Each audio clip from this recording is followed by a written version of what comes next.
Hello everyone, I am the Storyteller and I am here to help you today. I know you use this video to fall asleep, so before that, like the video and subscribe to the channel. Also, where are you from and what time are you watching now? Get comfortable and relax. I got the cabin after my grandfather passed away. I drove up the dirt road on a cloudy afternoon, parked in front of the old wooden porch and stared at the place. The logs were dark with age and the windows were small.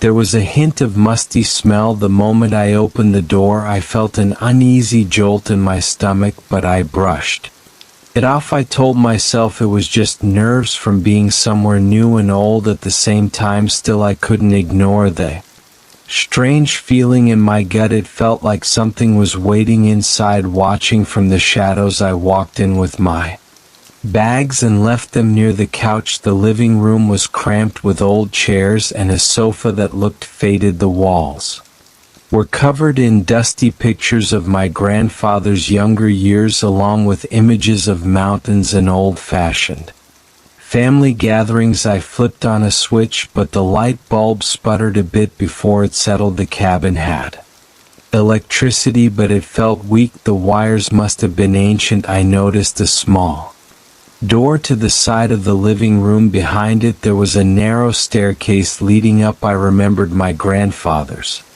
stories about a big attic stew stuffed with old luggage and antiques. He used to call it his personal storage unit. I used to think he was exaggerating. I looked at the door for a moment, then I climbed the stairs. The steps groaned under my weight. At the top, I spotted a single overhead bulb hanging from the ceiling. The attic space was cluttered. There were rows of suitcases piled along the walls and random furniture under faded sheets. I took a few steps on the creaking floorboards. Dust floated in the light like tiny specks. I smelled old leather, mold, and mothballs. I saw a few trunks that looked locked, some metal boxes, and a few wooden crates. When I looked down, I noticed scratch marks on the floor. They were long and thin, arranged in odd patterns near the center of the attic. It didn't look like normal wear and tear. It looked more like something sharp had dragged across the boards. I thought maybe some animal had gotten in. The cabin was in the mountains, so it was possible. I ran my fingertips over the grooves. They were deep. It made me a bit uneasy. I took a brief look around. The place felt cramped. Even though it was a large attic, it might have been the piles of stuff looming over me. A few suitcases teetered near the edges of the stacks. I saw an old rocking chair in the corner next to a tall lamp with a torn lampshade. The chair's seat was covered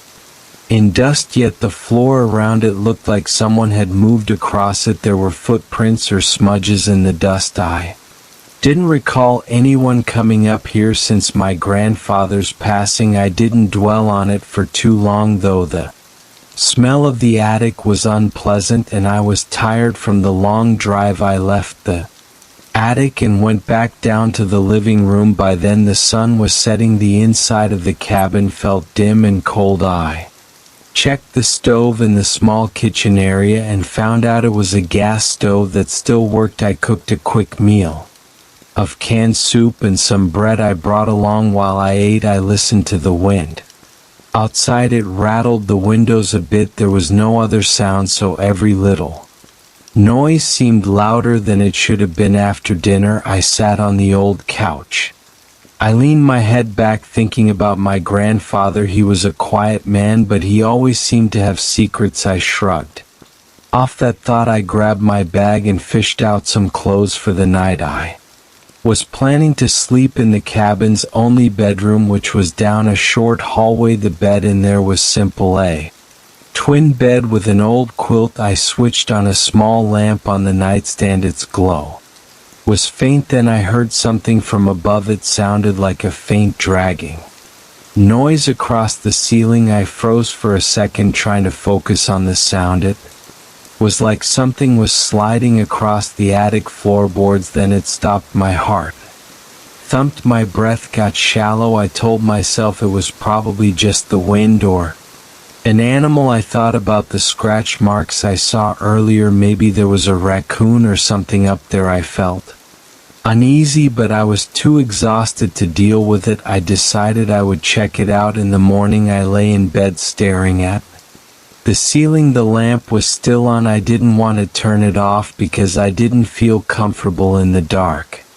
Eventually my eyes got heavy and I dozed off, but at some point I woke up to a whispering sound. It wasn't a voice I recognized. It was more like muffled chatter right over my head. I sat up in bed and waited. My heart was racing. The whispering continued for a few seconds, then stopped. I heard a short scraping noise. I got up, grabbed a flashlight, and left the bedroom. I walked carefully to the living room, looking up at the ceiling. The cabin felt colder now, and the air smelled stale. I stood there listening. Nothing. Total silence. I went back to bed, leaving the flashlight beside me. I didn't sleep well. My dreams were restless, full of half-formed images of my grandfather in the attic. When morning came, I felt groggy. I made instant coffee on the gas stove and looked around the living room. The floor looked normal, but I noticed the attic door. It seemed slightly ajar, even though I remembered closing it. I cursed under my breath, assuming maybe the latch was loose. I grabbed a hammer from the small toolkit I found in the kitchen drawer and went to check the door. The latch wasn't broken, but it felt shaky. I forced it shut again and tested it. It held, but I wasn't entirely confident. I decided to go upstairs to investigate. Once more I walked up the creaky stairs to the attic, carrying the flashlight and a broom in case I needed to scare off an animal. The overhead bulb up there was weak, so I wanted the extra light. The attic smelled even mustier than before. It felt like the temperature dropped a few degrees. As I scanned the space, I noticed some suitcases had shifted positions. One that was standing upright on the right side was now lying on its side near the center of the attic. I didn't recall moving it. The scratch marks on the floor looked more pronounced. I walked around, tapping the broom handle against boxes and crates to see if anything would jump out. Nothing did. The attic was quiet, except for the hum of the overhead bulb. I pulled the chain on the bulb, turning it off and on to see if maybe the wiring was causing weird noises. It seemed fine. I checked corners and behind stacks. All I found was dust, old papers, and some broken chairs. No sign of an animal. I felt a chill crawl along my arms. I left the attic and closed the door behind me. Again, I spent the rest of the day cleaning the living room and the kitchen area. I opened a few windows to air the place out. A cool breeze came in, carrying the scent of pine and damp earth from outside. I tried to put the attic out of my mind, but I couldn't forget the whispering sound. I considered driving back to the nearest town to grab some supplies or even call someone to help me check for animals, but I decided to stay. I felt stubborn about it. It was my grandfather's cabin, and I wanted to handle it on my own. In the late afternoon, the clouds came in thicker, and it started to drizzle. The roof made a steady tapping sound as the rain hit it. I lit a small fire in the old fireplace. It crackled and popped, giving me a bit of warmth. I found some old logs on the porch. I sat in front of the fire, reading through an old notebook I found in the drawer of the end table. It was filled with my grandfather's scribbles about maintenance dates and lists of things to fix. I saw a few references to the attic. One note said, "Strange sounds again, need to check insulation." That was dated about 2 years ago. Another note said, "Attic rearranged, could be my own fault, must keep track." That one made me pause. I decided to fix myself a quick dinner. I had chili and some crackers. I ate in silence, listening to the rain. Then I heard a faint scraping from above. It was soft. Felt that light touch. I stayed awake for hours, jumping at every small noise. When dawn arrived, the tension eased a bit. In the morning, I decided I needed to do A thorough search of the attic, I felt determined to find whatever was up there. I put on a jacket and some work gloves, grabbed a crowbar from the toolkit and headed upstairs. I pulled the attic door open. The stairs creaked in protest. When I reached the attic, I turned on the overhead light and also used my flashlight to sweep across the area. The air felt stale and cold with no windows to let light in. I moved suitcases around. Looking behind them, I checked inside a few that were unlocked. They held old clothes, papers, and random keepsakes.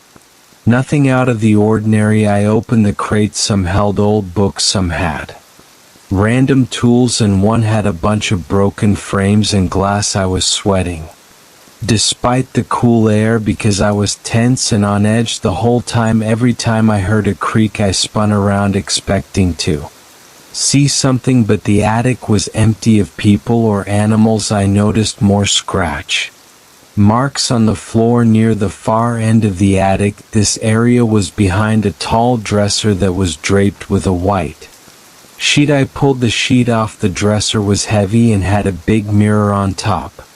The glass was dirty. I ran my hand across the front of the dresser. The drawers were locked. I tried prying one open, but it wouldn't budge, so I left it on the floor in front of the dresser. The boards were gouged with more deep scratches. It looked like the dresser had been moved back and forth or something had crawled under it. I crouched down and shined my flashlight. I saw dust and some strands of old spider webs, but nothing else. By the time I finished searching, it was late morning. I left the attic feeling frustrated. I hadn't found anything that would explain the noises or the whispering. I decided to step outside for some fresh air. The sky was clear and the mountain scenery was calm. The crisp air steadied my nerves. I walked around the cabin checking for any openings in the roof or walls where an animal could enter. I saw a few loose shingles, but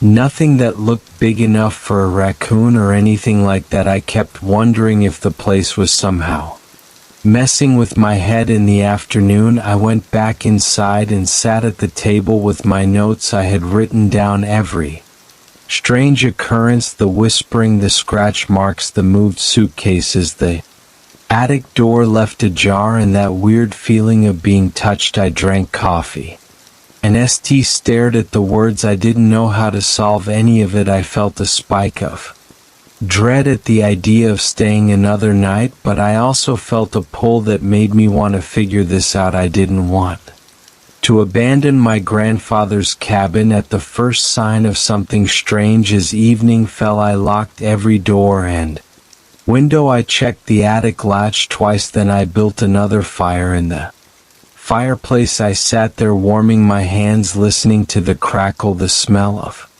burning wood filled the room, mixing with the old stale smell of the cabin. The silence pressed in on me again. Every now and then the wood in the fire popped and I would jump slightly. My nerves were on edge. When I finally turned in for the night, I decided to sleep in the bedroom again. I thought maybe the couch was making me too jumpy. I left a small lamp on, plus the flashlight by my pillow. I closed my eyes, trying to think of normal things like errands I had to run back in the city, but the only thing on my mind was the attic. Sleep eventually came, but it was restless. I woke several times, glancing at the ceiling, afraid I'd hear that scraping or whispering again around 2 in the morning. I heard a creak from the attic, followed by a faint thump. My eyes shot open, my heart pounded, and I felt sweat forming on my forehead. I sat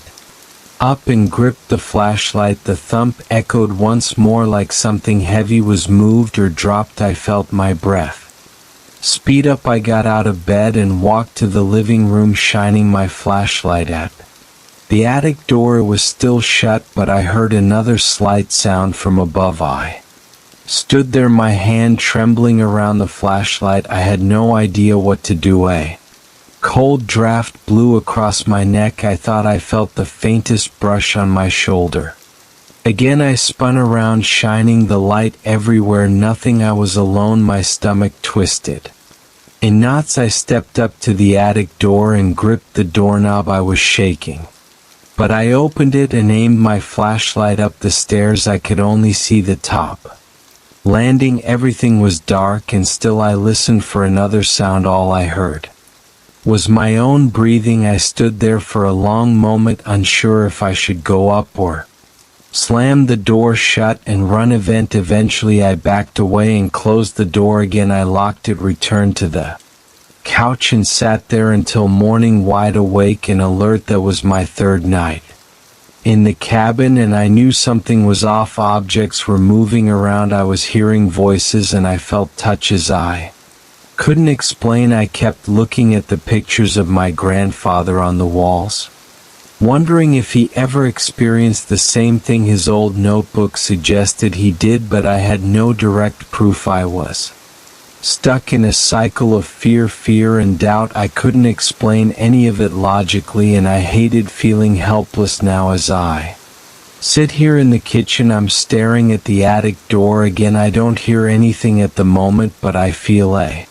tightness in my chest every time I look at that door. My plan is to stay one more night, then head back to town for extra supplies. Maybe I'll bring a friend next time to see if they notice anything unusual. I'm not sure if I can handle another night of whispers and touches in the dark, but I can't ignore it. This cabin is mine now, and something in that attic wants me to know it's here. I don't know what I'll find if I keep searching through the suitcases and boxes. I don't know if I'll ever see a face attached to those whispers. All I know is that this place feels charged with an energy that makes my skin crawl. My grandfather left me this cabin, and maybe he knew I would uncover whatever lurks upstairs. It's not what I expected from an inheritance, but it's what I have.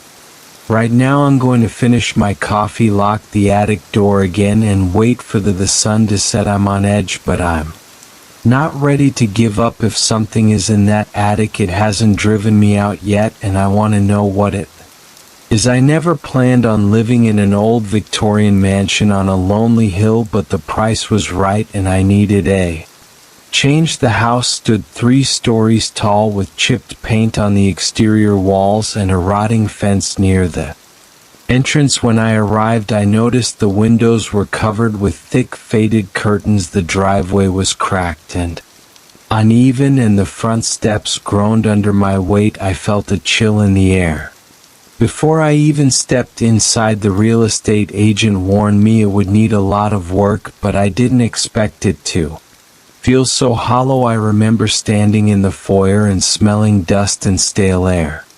The silence felt heavy, like the house had been waiting for someone to make noise again. I tried to laugh it off in my head, but my stomach stayed tense. I started exploring room by room. Most of the doors were stuck or creaked so loud it made me wince. The carpets were old and stiff, and the wallpaper peeled off in long strips that sometimes fell on the floor when I touched them. The furniture left behind looked outdated and scratched up, with missing drawers and broken legs. I noticed a constant layer of dust on everything. My footsteps left tracks on the floor. Occasionally I heard my own breathing echo in the halls. Late in the afternoon I came across a locked door on the first floor. I tugged at the doorknob, but it refused to budge. I found a set of keys in the study, where a large oak desk still stood against a wall with a cracked mirror above it. One of the keys fit the lock on the mysterious door. The hinges screeched as I pushed the door open. The room on the other side was large and dim. It smelled stale, like an attic that hadn't been aired out in decades. I walked in and realized it was some kind of old-fashioned ballroom or large parlor. Heavy curtains covered tall windows, and the floor had black and white tiles that felt cold under my feet, even through my shoes. I soon spotted rows of mirrors lining the walls. Each mirror was covered with a dusty cloth. Some looked small enough for a bathroom sink, while others reached from the floor to the ceiling. They were all shapes, rectangular, oval, round. The fabric covering them were different colors, but all were faded and stained with dirt. I brushed my hand against one of the cloths and a small cloud of dust rose into the air, making me cough and step back. I decided not to touch anything else for the moment. I left the mirror room alone that evening.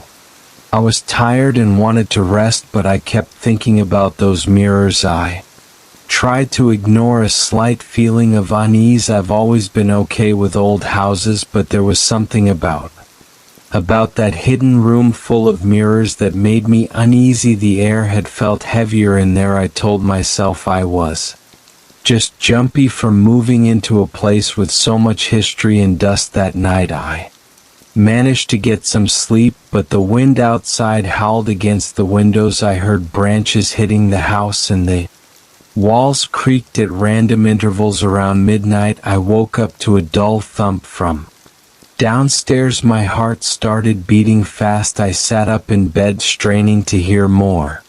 At first it was quiet again, so I thought maybe it was the wind or something falling off a shelf. Then I heard another dull sound, like a heavy object dropping on the floor. I felt a tightness in my chest, but I got up and grabbed the flashlight from my nightstand. I crept into the hallway and aimed the beam of light down the stairs. The wooden steps looked warped in the shadows. I walked slowly, each step creaking under my weight. At the bottom, I turned toward the door leading to the large parlor. The air felt cold there. My breath caught in my throat when I noticed the door was slightly open. I remembered closing it before I went to bed. I pushed it open the rest of the way, and the flashlight revealed the shape of those cloth-covered mirrors. One cloth lay crumpled on the floor, and I saw a mirror without its cover. The glass was cloudy, and I caught my own reflection. It looked blurry, like someone had breathed on it. I approached the uncovered mirror, shining the flashlight across its surface. My reflection stared back, but something was off. It was barely visible, kind of transparent, and I noticed that my reflection didn't move in sync with me. I lifted my left hand, but my reflection raised its right hand. It was slow, like it was studying me. My mouth felt dry and my heart hammered in my ears. I felt goosebumps on my arms, and for a moment my breathing stopped. I leaned in closer, swallowing hard. My reflection tilted its head. When I didn't, I turned my head to the side, but the reflection stayed still, eyes forward. My scalp tingled and I dropped the flashlight. It clattered against the tile and the light spun around. I picked it up, quickly shining it back at the mirror. My reflection appeared normal again, matching my every movement. My legs felt weak and I stepped back. I scanned the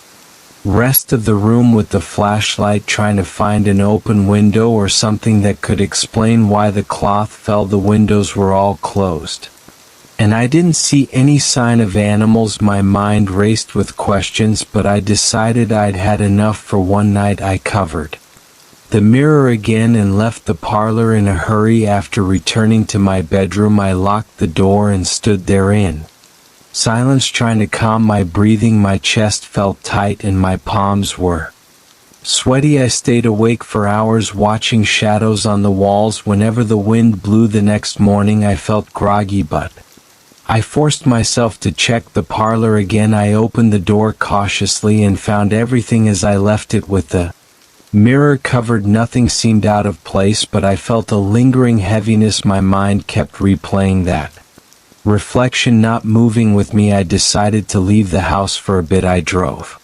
into town to pick up groceries and basic cleaning supplies. While in town, I asked a local hardware store owner if he knew anything about the old mansion on the hill. He said it had been empty for years. People talk about strange drafts and weird noises there, but nothing specific. I didn't want to press him for more details. I just said thanks, bought what I needed, and headed back. Over the next few days, I spent time cleaning the house, patching holes and checking the heating system. I tried to avoid the mirror room, but I could feel an uneasy sensation Anytime I walked by that door, sometimes I thought I heard faint creaks coming from inside, but I told myself it was just normal settling. I also thought I felt eyes on me whenever I passed by a mirror in the hallway or the bathroom. Upstairs, my own reflection felt off, but I tried to push those thoughts out of my head. I felt my nerves getting raw. Simple noises made me jump. I caught myself looking over my shoulder when I went around corners or when I opened a closet. One evening I decided to face my fear. I went to the parlor and turned on all the lights I could. Some bulbs were dead, so the room remained dim. I pulled the covers off every mirror, trying to examine them. Dust filled the air and I coughed while tugging on those old cloths. The mirrors were different styles, and I guess they were collected over time. Some frames were carved with elaborate patterns, some were simple wooden rectangles, and others looked more modern. I tried to see if there was anything special about them besides their age. Most just seemed worn with tarnished surfaces. A few had cracks or edges that were splintered. I moved around the room, shining a small lamp across each mirror's surface. I glanced at my reflection over and over, expecting it to move out of sync again. It never happened while I was looking, but I had this crawling sensation on my skin, like someone watched me from behind the glass. My heart thumped harder whenever I looked away, as if something wanted me to turn my back. After checking them all, I didn't find any secret compartments or hidden sensors. I was left with a nagging feeling I couldn't explain. I covered them again, even though it felt pointless, and stepped out for a while. Nothing else happened. I kept myself busy cleaning the attic, pulling out old boxes and dealing with leaky pipes. The nights remained unsettling, though. I'd hear random taps on the walls, or the house would shift and groan in ways that set my teeth on edge. Some nights I slept with the door locked and I left a lamp on. I felt silly, but I preferred having some light. Then on the fifth night I had a jolt of terror around 2 a.m.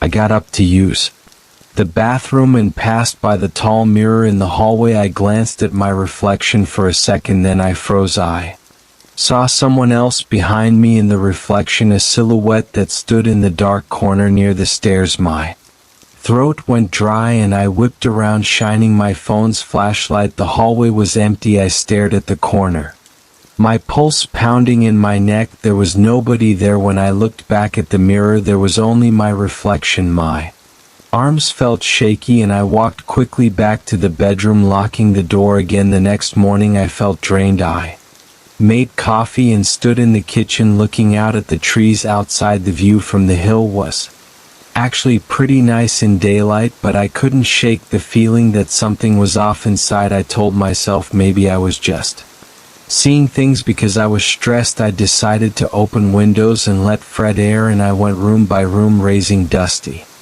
blinds and propping windows open. The house smelled less stale afterward, but I still felt uneasy. My shoulders remained tense and I couldn't relax. That evening I caught my reflection in a window. The sun was setting and the window acted like a partial mirror. For a split second I thought I saw my face blinking, but I wasn't blinking. My stomach lurched and I stepped away from the window. I tried to breathe slowly, telling myself it was a trick of the light. The tension in my chest stayed though, and I felt restless. I paced around the living room, turning lamps on. As it got dark, I kept looking at the windows, half expecting to see something out there. When bedtime came, I lay awake listening to the old house settle. Around midnight, I heard that dull thud again, followed by a soft scraping noise. My body tensed up. I got out of bed and grabbed my flashlight, trying not to make a sound. My heart was thumping so hard I thought it would drown out everything else. I walked into the hallway, shining the light around. The floor felt cold under my bare feet. I followed the sound to the staircase, then to the parlor. I paused outside the parlor door, noticing it was closed this time. I reached for the knob and my hand felt slick with sweat. I turned it slowly, pushing the door open an inch at a time. The hinges squeaked and I winced. I swung the beam of the flashlight inside. Several of the mirror covers had slid off. They were on the floor, bunched up. The uncovered mirrors reflected my flashlight in odd angles creating shifting patches of light on the walls. I stepped inside, my legs shaking. I swept the flashlight around and saw no one else in there, but I felt a presence. My skin prickled and every hair on my arm stood on end. Then I saw movement in one of the taller mirrors. At first I thought it was just me, but the reflection twisted in a way I wasn't standing. I froze, gripping the flashlight so tight my hand hurt. The reflection's head seemed to tilt at an unnatural angle. My spine tingled and my throat went tight. I backed away, my breath catching. I wanted to run, but I also felt rooted to the spot. My mind was screaming that this was impossible, but I couldn't deny what I saw. I swallowed hard and called out, "Is someone here?" My voice sounded shaky. There was no response. The reflection moved slightly as though it was adjusting its posture. My palms grew sweaty and my heartbeat pounded in my ears. I couldn't force myself to get any closer. I started backing up, keeping my eyes on the mirror. The reflection stepped forward. While I stepped back, I felt panic stabbing at my chest. I turned around and bolted out of the room, slamming the door behind me. Upstairs, I locked myself in the bedroom again. I tried to catch my breath. My limbs felt heavy and my mind raced. I kept the light on all night. The next morning, I tried to come up with a plan. I wanted to get rid of those mirrors, or at least move them out of the house, but I couldn't do it alone, and I didn't want to explain this to anyone. I dreaded the idea of walking back in there by myself. I spent the day avoiding the parlor, entirely focusing on other chores. I noticed I wasn't eating much. I felt a constant knot in my stomach. Later that afternoon, I forced myself to open the parlor door again just to see if anything changed. The covers were still on the ground, but none of the mirrors were broken or moved. I felt a chill as I walked around, picking up the covers and trying to place them back. My arms trembled the whole time. I avoided looking directly into the glass. The sense of being watched was intense. My neck felt tight and I kept turning to check behind me, expecting something to jump out. I managed to cover them all, but the fear in my chest didn't go away. I left the room, closed the door, and decided to keep it locked. Since then, I felt a presence following me around the house, always just out of sight. Whenever I walk by a reflective surface like a window, a small mirror in the bathroom, or even a shiny piece of metal, I get a jolt of anxiety. Sometimes I glimpse what looks like a figure standing behind me, or a slight delay in my reflection's movements, but it's always gone. When I look directly, I can't relax here. My muscles stay tense and I startle at small sounds. I keep expecting to see that reflection twisting on its own. At night, I check each mirror, making sure they're covered or turned against the wall. Still, I sense something behind the glass peering out at me. My chest tightens and my breath grows shallow whenever I enter a dark room, because I'm worried there might be a mirror I forgot about. I try to tell myself it's just my imagination, that I'm letting my nerves get the best of me, but the feeling stays. It crawls up my spine. I don't know what's really in those mirrors. I don't know if it's part of me or something else. I'm not looking for logical answers anymore. I just want to keep my distance from them. I've started thinking of leaving the house altogether, maybe finding someone else to take it off my hands, but I'm afraid I'd be leaving with whatever presence has attached itself to me. Sometimes I look at my reflection and wonder if I'm still the same, or if something on the other side is waiting to show itself again. I stay alert, double checking every reflection I pass. I can't shake the sensation of being watched, and I feel certain that it's not just me in those mirrors anymore. I see that slight tilt of the head or a strange pause in the reflection's eyes, and I know it's still there, following me, waiting for me to let my guard down.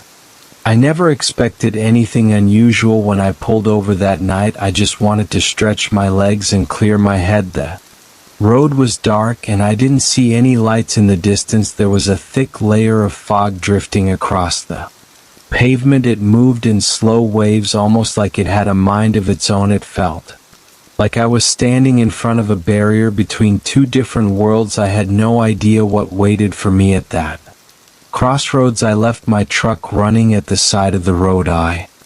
Its headlights cut through the fog, but not by much. I stepped away from the door and looked around. I could see an old wooden signpost. The paint was gone. The wood looked damp, and I thought I could smell rotting bark. The air was cold and it smelled like wet leaves and dirt. I felt the moisture on my skin. My jacket wasn't thick, so I crossed my arms to keep warm. I thought I was alone, but then I noticed a shape in the distance. It didn't move. It was just standing there. I stared for a while, trying to make out if it was a tree stump, a post, or something else. It looked like a person. There wasn't enough light to see details. The fog rolled around this figure. It seemed to cling to its outline. My heart picked up a bit, and I felt a tingle on the back of my neck. I don't like meeting strangers in the middle of nowhere, especially at night. But I told myself it was probably another traveler. Maybe they needed help. I called out, "Hey, you okay?" And my voice sounded too loud in that silent place. It echoed in my ears. I waited for a response, but all I heard was the faint sound of wind pushing through the trees. The shape remained still. I took a few steps forward. Each step made a crunching sound against the loose gravel under my boots. I kept my eyes on that figure, but as I approached, the fog got thicker. For a second I lost sight of the shape. Then when I thought I was close enough to call out again, I realized it was gone.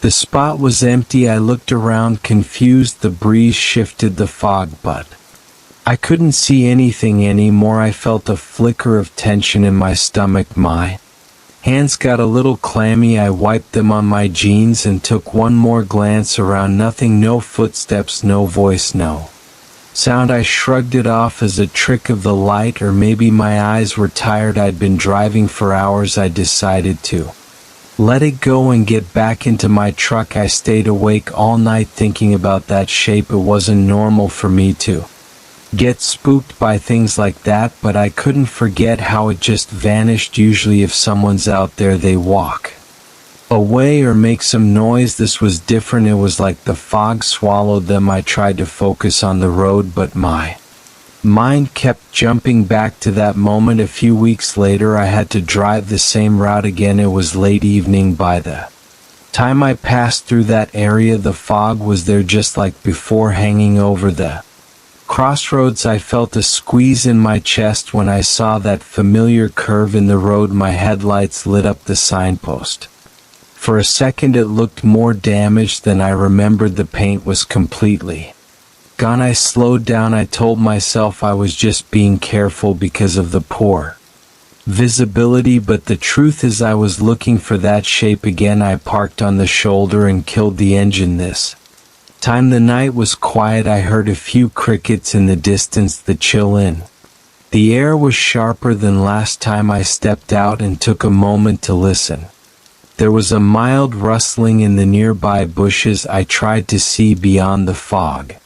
Then I spotted it again. That shape stood about 30 feet away, closer than before, right behind the signpost. My breath caught in my throat. I felt my heart pounding in my ears. I took a step forward. The gravel crunched under my boots. The shape didn't move. I saw a pair of eyes. They looked dull, like there was no color in them at all. I froze for a second. My mind screamed that I shouldn't approach, but I forced my feet to move. I took another step, then another.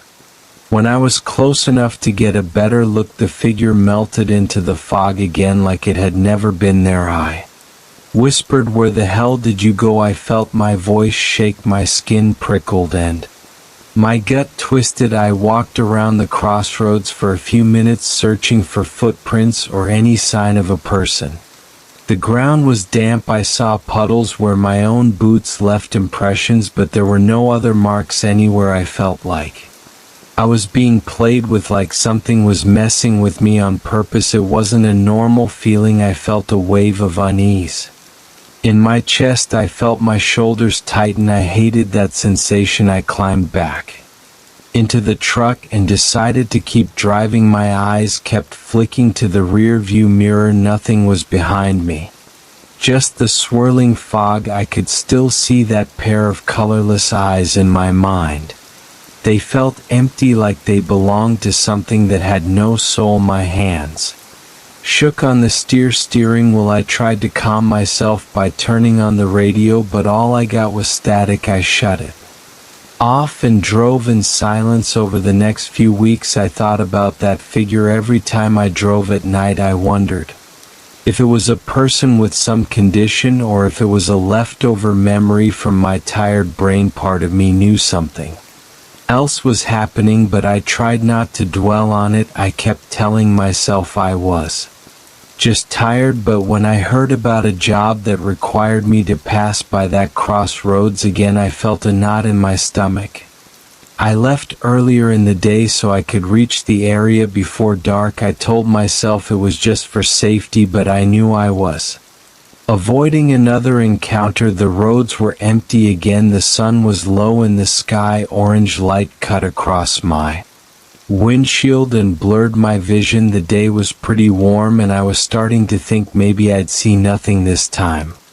Then about a mile before the crossroads I saw wisps of fog floating in the distance. My heart sank. The sun dipped below the horizon. By the time I reached that spot, the fog looked thicker than before, like a wall. I slowed down and switched on my headlights. My chest felt tight. I gripped the steering wheel and tried to control my breathing. I told myself I'd just drive straight through, no stopping, no looking. But as I crept forward, something made me tap the brakes. It wasn't logic, it was curiosity or fear, or both. I stopped right near the signpost. It looked more rotted than ever. Parts of the wood had broken off. There were no letters left on it. I stepped out and kept my truck door open. I turned on my flashlight. My hand felt sweaty around the handle. I took a deep breath and looked around. The sky was gray and starless. The fog rolled over my ankles.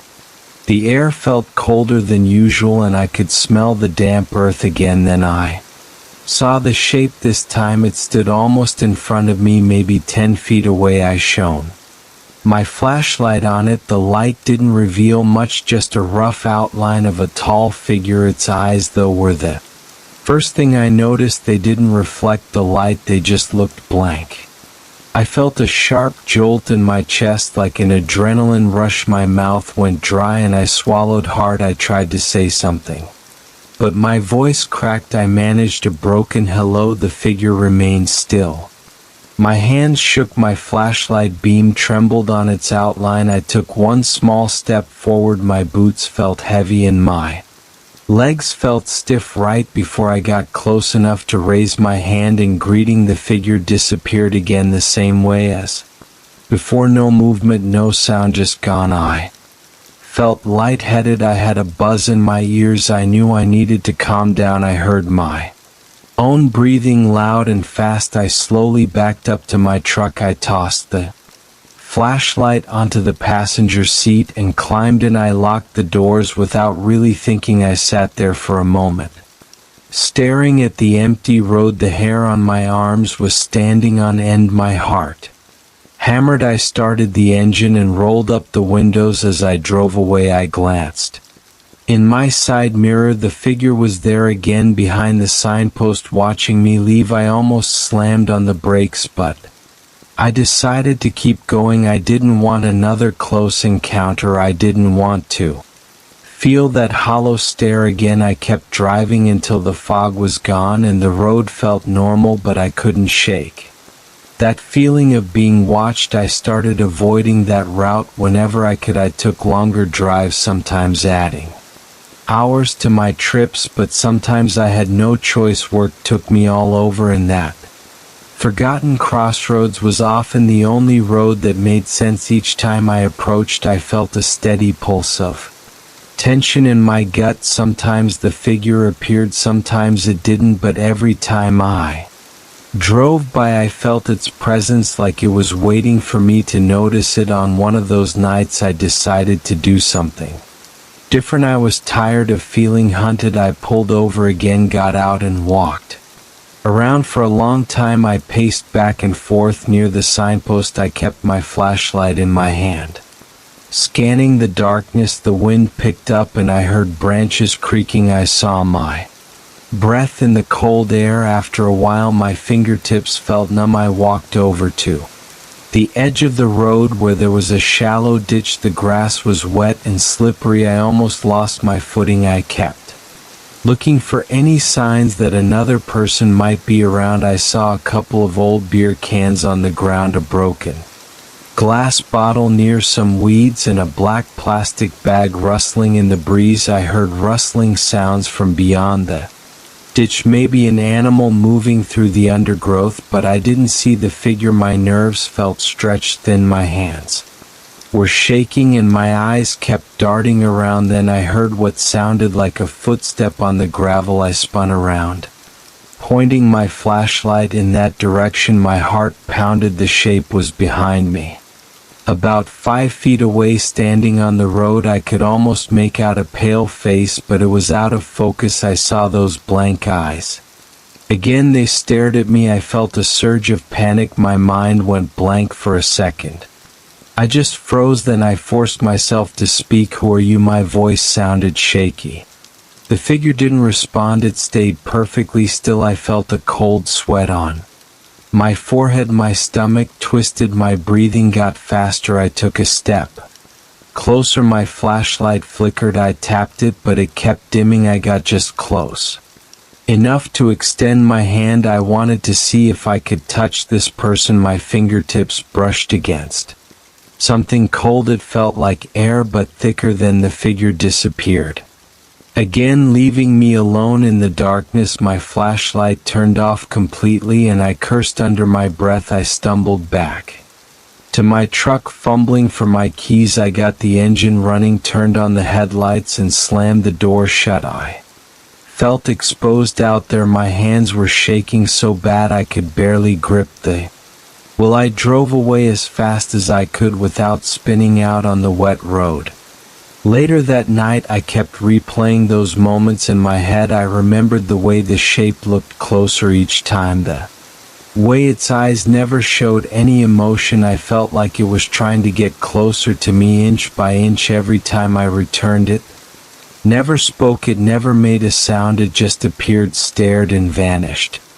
I've been through that crossroads a few more times since then. Sometimes I see the figure, sometimes I don't. Each time I spotted it's closer. The last time it was so close that I could almost see its face in detail. Its skin looked gray in the truck's headlights. Its clothes were dark and tattered, though I couldn't see any clear rips or dirt. It just looked worn, like it had been out in the elements for years. When it turned its head, its neck moved stiffly, like it was unfamiliar with the motion. I still don't know what it wants. I can't explain how it appears and disappears with no trace. I've tried telling a few people about it, but they laugh it off or say I must be seeing shadows. I know what I've seen and I know it's real. My body's reaction each time is proof enough for me. My pulse races, my sweat chills, and I get a taste of metal in my mouth, like adrenaline hitting my tongue. My mind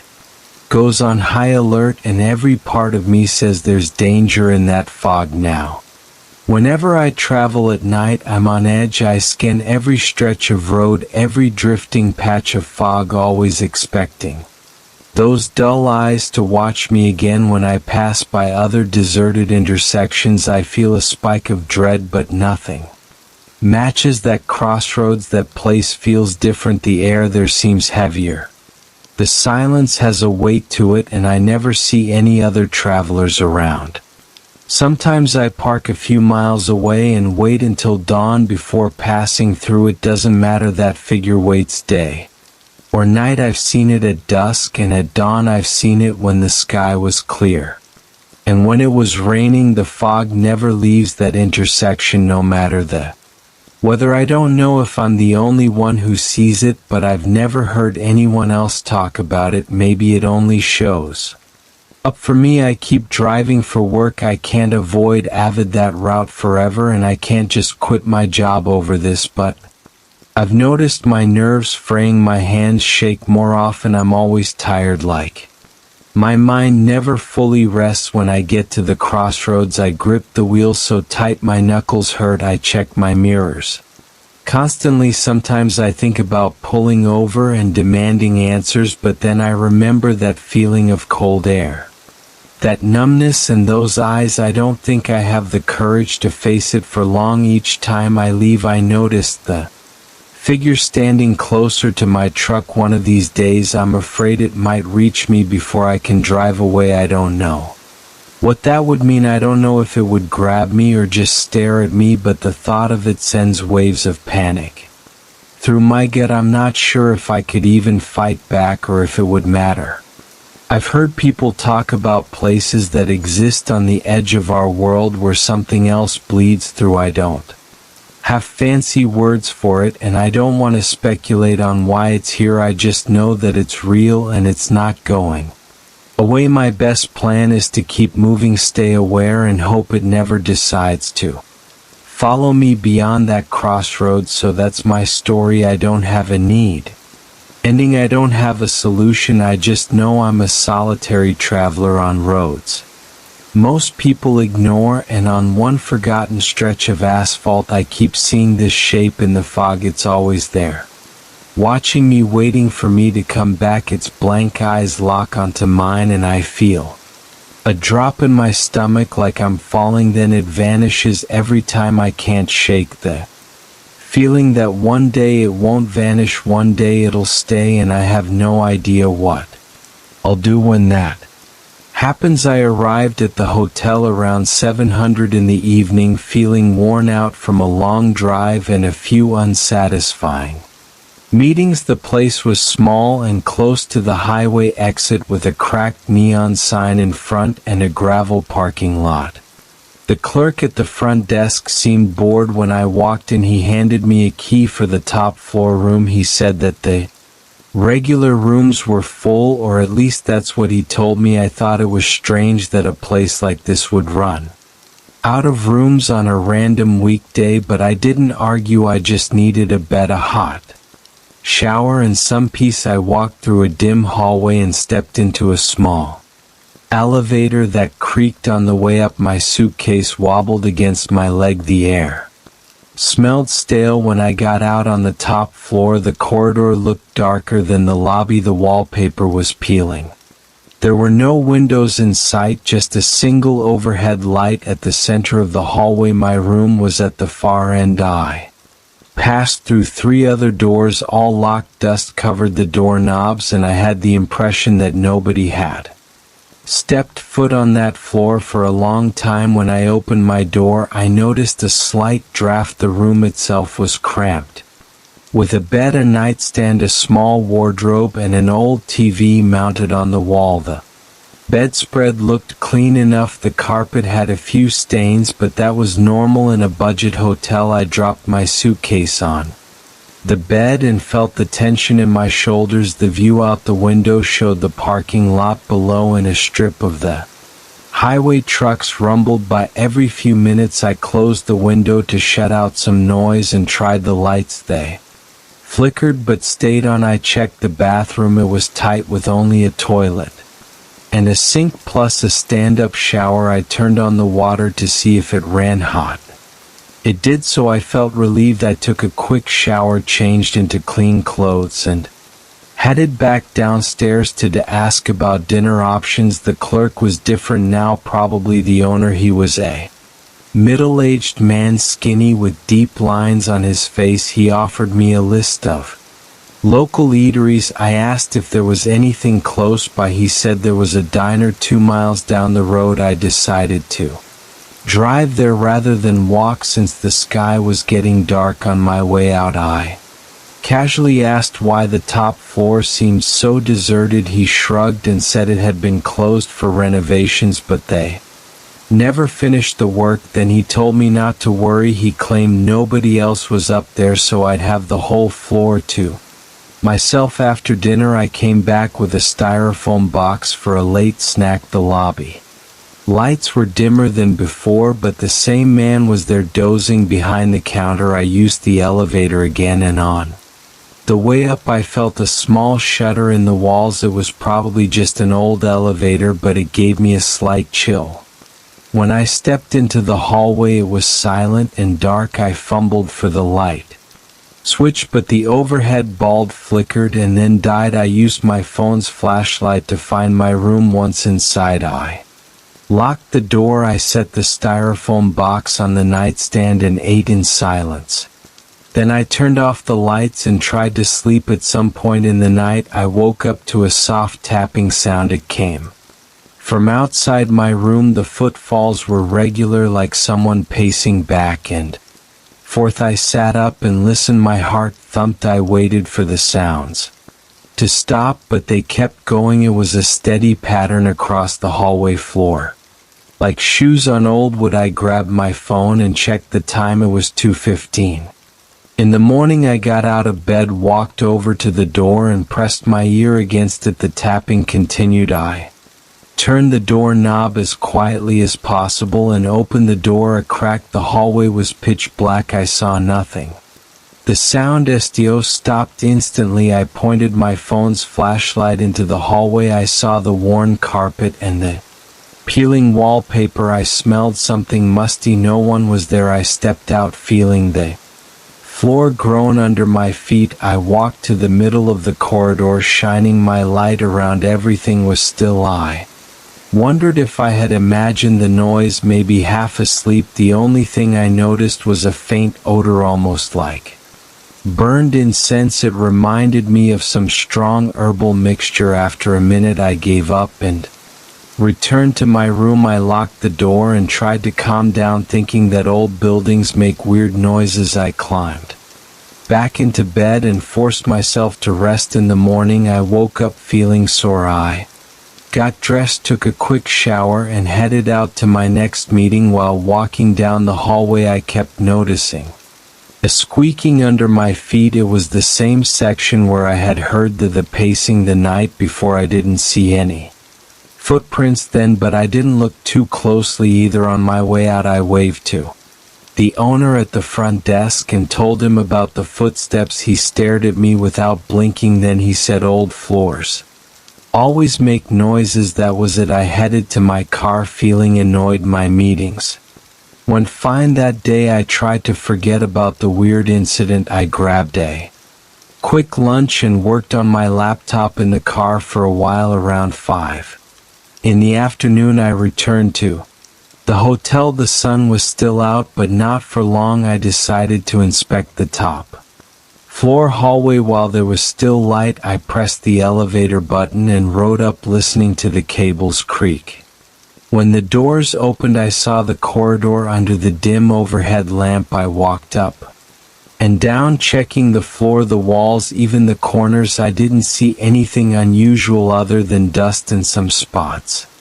The smell of incense was faint, but still there, especially near the far corner. I followed that odor until I reached a door that had a sign reading storage. It was locked. I felt uncomfortable standing there, so I went back to my room. That evening I decided to eat in my room again. I bought fast food on the way. My plan was to get through my last day of business in the morning, then drive home. I wanted to leave early. Something about the top floor felt wrong. I couldn't pin it down, but I felt it in my stomach. The air was thick. The silence made me uneasy. I forced myself to stay calm. I watched some cable news on the old TV, then I lay in bed, but I kept the lights on. Around midnight the overhead light started to flicker. My eyelids felt heavy, so I reached for the lamp on the nightstand, turned it on, and turned off the ceiling light. Then the footsteps started again. They were slow and methodical, coming from the hallway. My heart pounded. I jumped out of bed. I opened the door fast, this time hoping to catch whoever was out there. Again I found nothing. The corridor was dark because the overhead light was dead. I used my phone's flashlight. I noticed something on the carpet near the elevator. It was a set of footprints pressed into the dust. They pointed toward my room, but the shoe size looked different from mine. They were bigger and they had a heavier tread. I stood there feeling the hairs on my neck rise. The footprints led all the way to my door, then seemed to disappear. I searched the carpet, but I couldn't figure out where they ended. The hallway smelled like that incense again, but stronger this time. My eyes watered. I checked the elevator. It was closed and the button was unlit. I started to feel shaky. I went back to my room and closed the door, double locking it. I grabbed a small chair from the corner, propped it under the doorknob. I checked the time. It was about 12:30. I had no plans to leave until daylight, so I stayed up flipping through channels. Sometimes I would hear a faint creak outside. I tried to ignore it. I must have dozed off around 2 in the morning because I woke up to the sound of the doorknob rattling. My heart felt like it was going to jump out of my chest. I stared at the door, seeing the chair jammed under the knob. It didn't move, but the knob kept shaking. I yelled, "Who's there?" No answer. I shot out of bed, knocking over my phone. The rattling stopped. I waited a few seconds, then yanked the chair away. I pulled the door open. Nothing. The hallway was dark and empty, but the smell of incense floated right past me. The corridor light near the storage door flickered, then went out.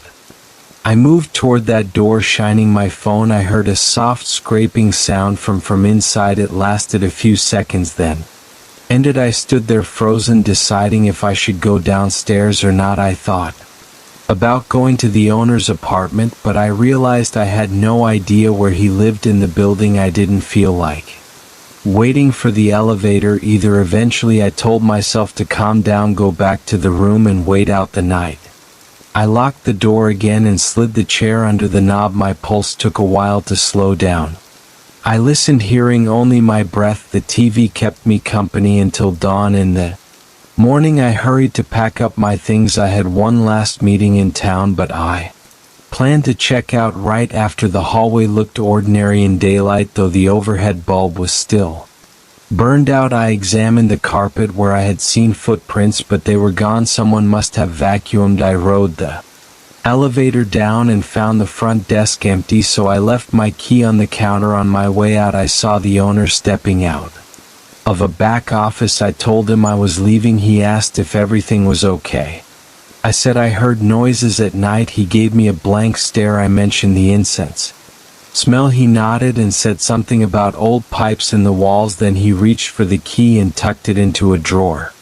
I drove to my meeting feeling a knot in my stomach. It was hard to focus, but I pushed through. By lunchtime I was done. I had no reason to stay in that town. I considered telling someone about the strange things on that top floor, but who would believe me? I had no evidence. I just wanted to get out of there. I got in my car and headed for the highway, thinking about the pacing footsteps, the footprints in the carpet, and the locked storage room. I also thought about the incense smell that seemed to trail me in my nightmares. I don't have an explanation for what happened. I know I didn't imagine the footsteps. I heard them clear as day. On 2 separate nights I saw footprints that didn't match my shoes. I smelled a strange incense in a place that had been closed off for years. The owner's reaction bothered me. He seemed uninterested, or maybe he was hiding something, but I didn't want to pry. I had no interest in seeing what was in that storage room. It was enough for me to pack up and leave. I drove for hours, stopping only for gas. My mind kept drifting back to that dark corridor. The memory of the doorknob rattling made me cringe. I felt relief when I finally reached the city and saw the tall buildings. My phone buzzed with a few new emails from clients, and that pulled me back into work mode. By the time I got home I was exhausted. I dragged my suitcase into my apartment and locked my own door, feeling a wave of safety in my own space. That night I hardly slept.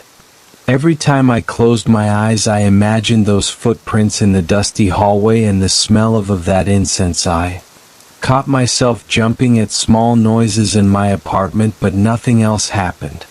After a few days the tension started to fade. Work kept me busy and I had no reason to return to that town. I still Think about that top floor. Sometimes I think about the slow footsteps, the squeaking floor, and the fact that the place had been closed for a long time. Something was there moving around, leaving footprints behind, something that only showed itself at night when the hallways were dark and empty. I have no idea what the owner knew or what he chose to ignore. I'm just glad I left before anything else happened. If someone asked me about that hotel, I'd tell them it's quiet and cheap, but I'd also tell them to avoid the top floor. I'm not going back. I don't need any more nights with a chair under the doorknob waiting for morning. That memory is enough. I rented this room because I needed a cheap place close to work. I didn't ask many questions when I moved in. The manager showed me a narrow hallway, peeling wallpaper, and a creaking staircase, and I told him I'd take it. He shrugged and handed me the key. That's how I ended up in this old boarding house. I was tired and I had to be up early the next day. I decided I'd deal with the stale smell and flickering light in the corridor later. I just wanted a bed and a door that locked. At first I thought it was fine, then the night started getting weird. I remember my first night while the bed frame made a metallic groan anytime I shifted my weight. The walls seemed thinner than paper. I heard the person in the next room coughing for hours. Every footstep outside my door seemed louder than it should. I tried to ignore it. In the morning I got up, splashed some cold water on my face in the communal bathroom, and headed out. I thought everything would be normal, but each day I noticed little things that gave me a sense of unease. The halls felt tighter than they did before. The old wallpaper smelled musty. The overhead lights flickered as if they were about to die. By the time I got back each evening, my shoulders were tense. I tried not to think about it. I told myself I was just exhausted. One night around 2 in the morning, I was jarred awake by this awful squeaking sound. At first I thought it was the bed or the floor, but as I sat up I realized it was coming from one of the wardrobe doors. I keep the wardrobe in the corner near the small window. That night the top hinge of the left door let out a groan, and I saw the door was slightly open. I was sure I'd closed it before going to sleep, but I assumed maybe I hadn't latched it properly. I got out of bed and walked over. My feet fell heavy on the old wooden boards. I rested my hand on the wardrobe door and pushed it shut. The squeak stopped. I tried pulling it open again just to see if maybe the hinge was loose. It seemed normal. I sighed and went back to bed. I didn't feel anything strange right then, at least not physically, but my mind was racing a bit. I kept thinking about that squeak and the slight draft I felt when I touched the wardrobe handle. After a few minutes I fell asleep. Around an hour later I heard the same squeak. I shot up in bed and stared at the wardrobe. The door was open again, maybe an inch this time. I felt a rush of adrenaline. My hands were shaking. I grabbed my phone off the bedside table, turned on the flashlight, and aimed it at the wardrobe. The door was indeed open. I could see the dark space inside. The old wood gave off an earthy smell like damp soil. I crept over and reached out. I wanted to slam it shut and go back to the bed, but when I put my hand on the door I felt resistance, as if something was pulling from the inside. My heart pounded. I pulled the door with more force. It moved a bit, but I swear it jerked back an inch. I felt my legs tense. I yanked it shut, took a step back, and heard the hinge squeak again. It didn't open this time, but I stood there, hands still on the handle. I was expecting it to fling open or something. Nothing happened. I stood there in my boxers and t-shirt, sweating. The adrenaline made my mouth dry. I finally let go and turned away. I lay in bed for another hour staring at that wardrobe. I listened for any sound. Eventually I dozed off without hearing anything else. The next morning I woke up feeling stiff. My back hurt from the crappy mattress. I checked the wardrobe right away. It was shut. I opened and Closed it a few times trying to recreate the squeak. I could hear it, but it sounded like any old hinge. Nothing felt like it was pulling from the inside. I felt a little stupid. Maybe I was half asleep, but later that night it happened again, and the night after that. Each time I felt that pull. It was subtle, but it was there. By the third night I was exhausted. I sat on my bed, rubbing my temples, staring at the wardrobe. I said out loud, "This is insane." Then a different sound caught my attention. The door across the room, the one leading to the hallway, rattled. I stood up, confused. Nobody knocked. It was just rattling, like someone was jiggling the handle softly. I walked over and put my ear to the door. I could hear footsteps outside, but they were slow and faint. I opened the door. The hallway was empty. The dim ceiling light flickered. My neighbor's door was shut. I closed my door again. Right away the wardrobe door squeaked. I spun around, almost losing my balance. The door was open an inch again. I cursed under my breath, grabbed it, and slammed it. The moment I did that, the door to the bathroom next to my room squeaked. It was the same squeak, the same pitch. I dashed into the hallway and looked at the bathroom door. It was slightly ajar. Nobody was inside. My arms started to feel heavy. My heart was thawing. I looked back at my room now. The door to the main closet where the cleaning supplies were kept began to creak. The handle turned by itself. It was slow, almost rhythmic. I stepped closer and the squeaking got louder. The hall smelled like rotting wood. My eyes darted around, expecting someone to pop out. Instead, everything went silent. The closet door clicked shut, then the wardrobe door back in my room slammed. It made a sharp crack. I nearly jumped out of my skin. I hurried back inside, flipped on my overhead light, and glared at the wardrobe. It sat there, closed. The hinge looked normal. I opened the wardrobe door. Nothing inside but my clothes and a couple of old hangers. I ran my hands along the interior. It felt cold, like the wood had been chilled. Somehow I stood there for a minute, breathing heavily. The floor outside in the corridor creaked. I turned and stepped out. The corridor felt narrow, as if the walls had shifted. Every door on the entire floor was slightly ajar. I counted them, 5 doors total, each open an inch or two. A slow breeze came from somewhere, rustling the old wallpaper. The breeze carried a faint squeaking sound, like a series of tiny hinges moving in sequence. My stomach tightened. I walked to the first door on my right. It led to a vacant room. I pushed it open, peered inside, and saw dusty furniture, a single bed, a chair, a little table. No sign of anyone. I closed the door as soon as I let go of the handle. The second door in the hallway squeaked. My neck prickled. I approached it, opened it, and saw another empty room. This one had an old rocking chair and a small dresser. No one was there. I closed it. The third door squeaked. It felt like something was pulling me along, making me check each door. I went on, opening them one by one. All empty, all musty, each had some old furniture. Each time I closed a door, the next one squeaked. I felt sweat gathering around my temples. My breathing was uneven. I checked the last door, which was the one at the far end of the hall. That one belonged to a tenant I'd never met, but when I opened it, nobody was inside. The room looked abandoned, with boxes stacked in one corner. A lamp sat on the floor, unlit. The bed was stripped of sheets. A stale odor lingered. My skin crawled. It felt like I was intruding. I quickly backed out. I walked back down the hallway. The doors were all shut again. My own door was still open. I stepped inside my room, locked the door, and sat on my bed. I grabbed my phone to check the time. It was almost 3 a.m.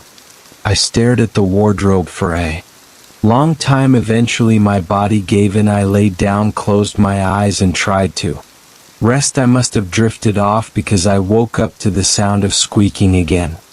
This time it was coming from all around me. The wardrobe door was slowly swinging back and forth. My window shutters were rattling. The small bedside table drawer slid out an inch, then slid back My arms were shaking as I reached for the lamp. I flicked it on the movement. Stopped, but the silence afterward was worse. I listened to my own heartbeat. I could taste fear in the back of my throat. I didn't sleep the rest of the night. I sat upright holding my phone, scanning the room. Every few minutes my eyes burned. My back ached. I waited for the sun to come up. As soon as I saw a hint of daylight, I bolted out of the room. I headed downstairs to the lobby. The manager was behind the desk. He looked up, gave me a nod, and went back to reading his newspaper. I approached him and asked, "Do you know if there's something wrong with the doors upstairs? They keep squeaking on their own." He didn't look surprised. He lifted an eyebrow and said, "Old building drafts happen. Check the hinges." Then he went back to his newspaper. I stared at him for a moment, frustrated. I wanted to tell him I felt something pulling on the wardrobe door, but I realized how crazy that sounded. I turned around and left for work. That day I felt a constant heaviness in my chest. I tried focusing on my tasks at the office, but I kept picturing those doors opening on their own. I kept remembering how it felt to pull against that resistance. My boss even asked if I was feeling sick. I lied and said I was fine. After work I stopped at a hardware store and bought some WD-40, figuring I'd at least fix the squeaking. When I got back it was already evening.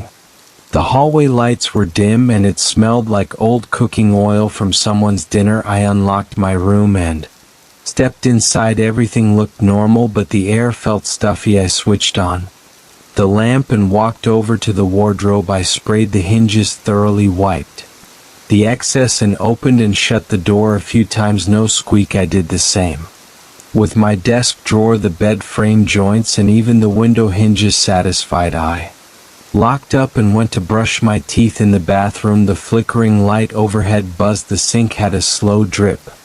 The mirror was cloudy. I brushed my teeth and rinsed my face. Water was cold and it made me shiver. When I turned off the faucet I heard the faint squeak again, except now wasn't coming from inside my room. It was down the hall. I stepped out of the bathroom and saw a door at the very end slowly open. My pulse spiked. I couldn't see into the room. It was dark. I walked toward it, each floorboard creaking under me. The door kept swinging open until it was fully ajar. Then it stopped. I stood in front of the doorway, peering inside. The room was empty except for a single chair. The lights were off. Something in my gut told me not to go inside. Instead I stayed in the hallway, trying to breathe quietly. Without warning, the door slammed shut. I jumped back, almost losing my balance. The handle rattled and I heard the squeak again. It was like it was mocking me. I turned and ran back to my room. Once inside I locked the door and put the chain on. I leaned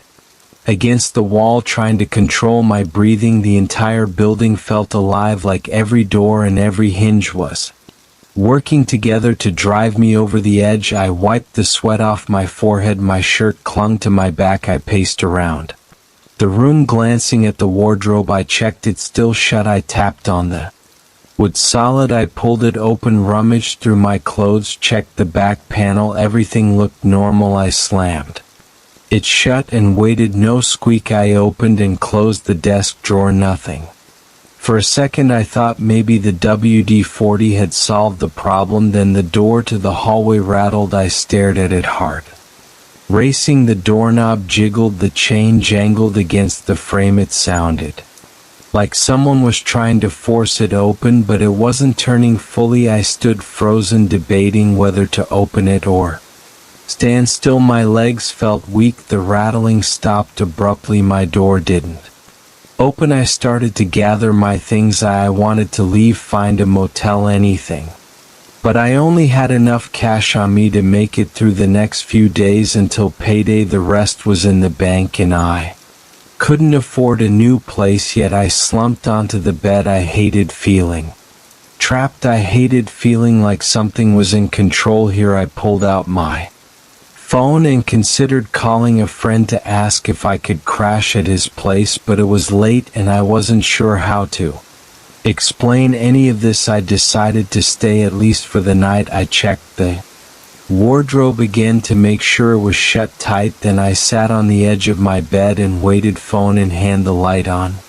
The room stayed silent for a long time. I noticed the old radiator hissing in the corner. It clicked and spat. Occasionally my eyes grew heavy, my back was tense, but my mind was drained. I leaned against the headboard and tried to stay alert. The overhead light buzzed softly. The hallway outside was quiet.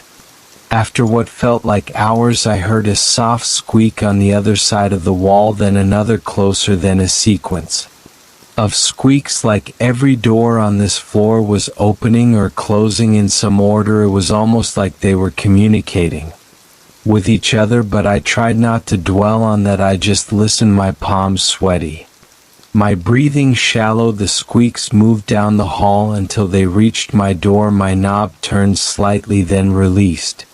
The chain shook. I gripped my phone, but I didn't move. The squeaking continued down the hall and faded. I swallowed hard. My throat felt tight. I realized I was shaking, but I forced myself to get up and look out the peephole. The corridor was empty, lit only by that weak ceiling light. I could still hear faint squeaking like it was coming from the stairs. I took a deep breath and backed away from the door. I didn't want to follow it again. The last time I'd done that, I ended up with a slamming door inches from my face. I clicked off the overhead light and turned on my small bedside lamp. I decided I would at least try to sleep, keep the door locked, and handle everything in the morning. I crawled under the covers, leaving the lamp on. My eyelids felt heavy and I kept the phone near my hand for a while. The only sounds were the radiator and my slow breathing. Then, just as I was drifting off, I heard a gentle creak from the wardrobe. I shot upright, heart pounding. The door was opening again, an inch at a time. I could see the darkness inside. I clenched my fists. My legs felt numb. I couldn't move for a few seconds. Then I swung my legs off the bed and marched over to it, determined to keep it shut. When I grabbed the handle, that fought me again, that same pull from before. I put my full weight into it. The wood pressed back. Finally, I managed to slam it shut. The moment it closed, I heard squeaking from the hallway. It was the same pattern, the same echo. Every door out there was responding in some way. I leaned against the wardrobe, panting. My mind was in overdrive. I thought about leaving right then, but I felt pinned in place by fatigue and fear. Instead, I pulled the wardrobe away from the wall a few inches. I wedged a chair between the door of the wardrobe and the desk, hoping that would keep it from opening. Then I grabbed my bag, stuffed some essentials in it, and set it next to the bed. And in case I decided to bolt, I lay back down. Every muscle tensed. The squeaking in the hallway stopped. The building fell silent again, except for the occasional drip in the sink. My hands trembled for a while. I tried to focus on the reality of the room, the worn carpet, the stained walls, the flickering lamp. Eventually, exhaustion got the better of me. My eyes closed. That's when I felt another rattle against the wardrobe. The chair shook, the desk budged. A chill ran down my spine. I whispered to myself, enough. I jumped out of bed, grabbed my bag, and unlocked the door. I stepped out into the corridor. All the doors were closed, but I sensed they could open any second. I walked quickly to the stairs, ignoring the creaks under my feet. I could hear a faint squeaking behind me, like one door just started to open. I descended to the lobby, feeling my pulse in my ears. The manager was gone. The front desk was empty. I slipped out into the street, feeling the cool night air hit my face. I didn't have a plan, but I knew I couldn't stay in that room another minute. I headed down the sidewalk, my bag slung over my shoulder.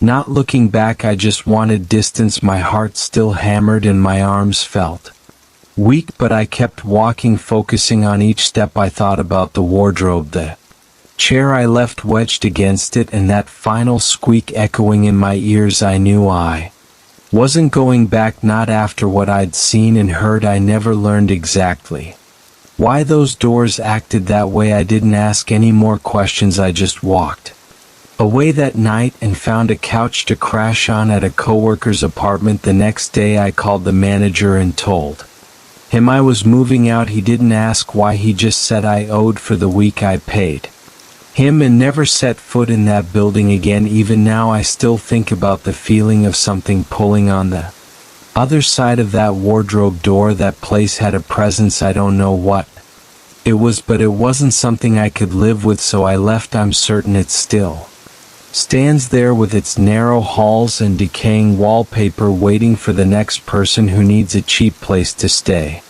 Maybe they'll ignore the strange sounds at first, but eventually the doors will call to them the same way they call to me. I still remember the first time I saw that old radio. It was sitting on a wooden table in the back of a dusty antique store. The owner kept telling me about the radio's unusual background. He said it dated back to the 1940s with bulky vacuum tubes and a heavy wooden frame. I was intrigued by its shape and the faded label on the front panel. I ran my hand along the scratched surface and felt a jolt of excitement. I collect rare electronics, so I wasn't about to let this one slip away. The price was a bit high, but the owner insisted it had strange properties. He gave me a tense grin when he mentioned that I paid without asking too many questions. Part of me loved the mystery. I carried the radio to my car and set it on the passenger seat. I glanced at its knobs and dials. The tuning knob felt a little stiff when I tested it. The volume knob creaked with every turn. As I drove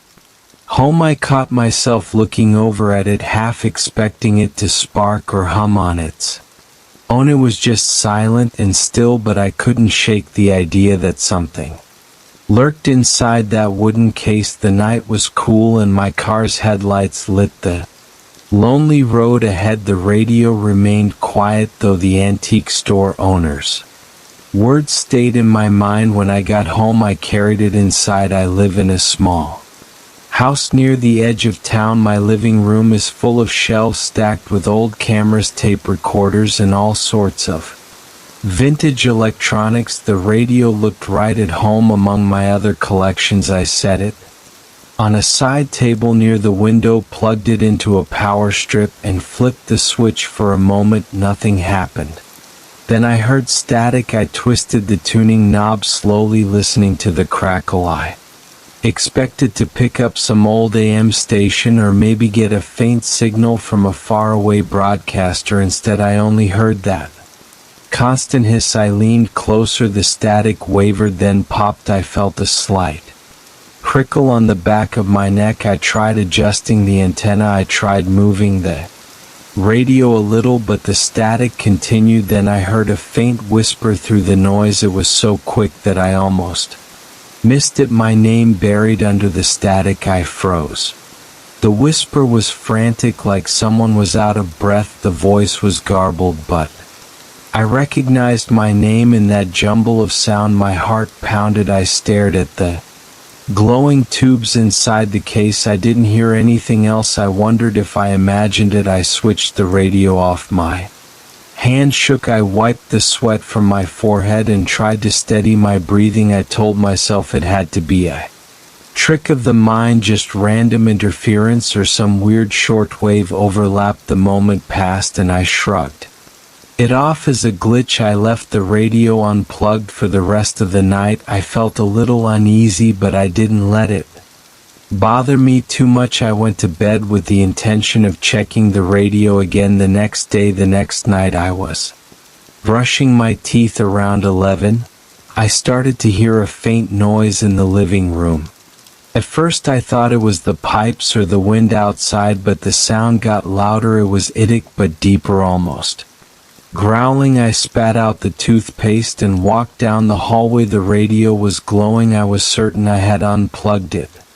Yet there it was, tubes lit up behind the cloth speaker. The volume was up, blasting static. I felt a jolt of shock and a wave of fear spread through my chest. I rushed to the outlet and found the power cable attached. I had no idea how that happened. I pulled the plug. The radio went dark. My hands trembled and I heard my own breath coming out in quick bursts. I felt my legs quiver as I tried to think Logically, maybe I forgot that I plugged it back, and maybe I was tired and missed some detail. I carried the radio to another room, an old storage space I rarely use, and placed it on a metal shelf. I left it unplugged. I closed the door, locked it, and went to bed. I wanted to ignore the weirdness and get some sleep. At midnight, I shot up in bed. I heard muffled static again. It sounded faint at first, but then it grew louder, like a rising wave of noise. I flipped on the light and stared at my bedroom door. My heart pounded. I swung my feet onto the floor and stood. The static sounded distorted, and I caught a hint of voices underneath it. They were low and jumbled, like they were talking over each other. I left my bedroom and walked toward the storage room. The door was still locked. The static poured out from behind the door, so loud now that I could feel it in my chest. I unlocked the door, flipped the light switch, and saw the radio on the shelf. It was plugged in, even though I was sure I left the cord on the floor earlier. Its tubes glowed orange and the speaker cloth vibrated with the sounds. I felt the hair on my arms stand on end. My fingers tingled, my stomach tightened. I heard a sudden series of bangs from inside the radio, like someone was tapping on the wooden casing from within. I moved closer, but the static overwhelmed everything. Then the volume dipped and I heard those voices again.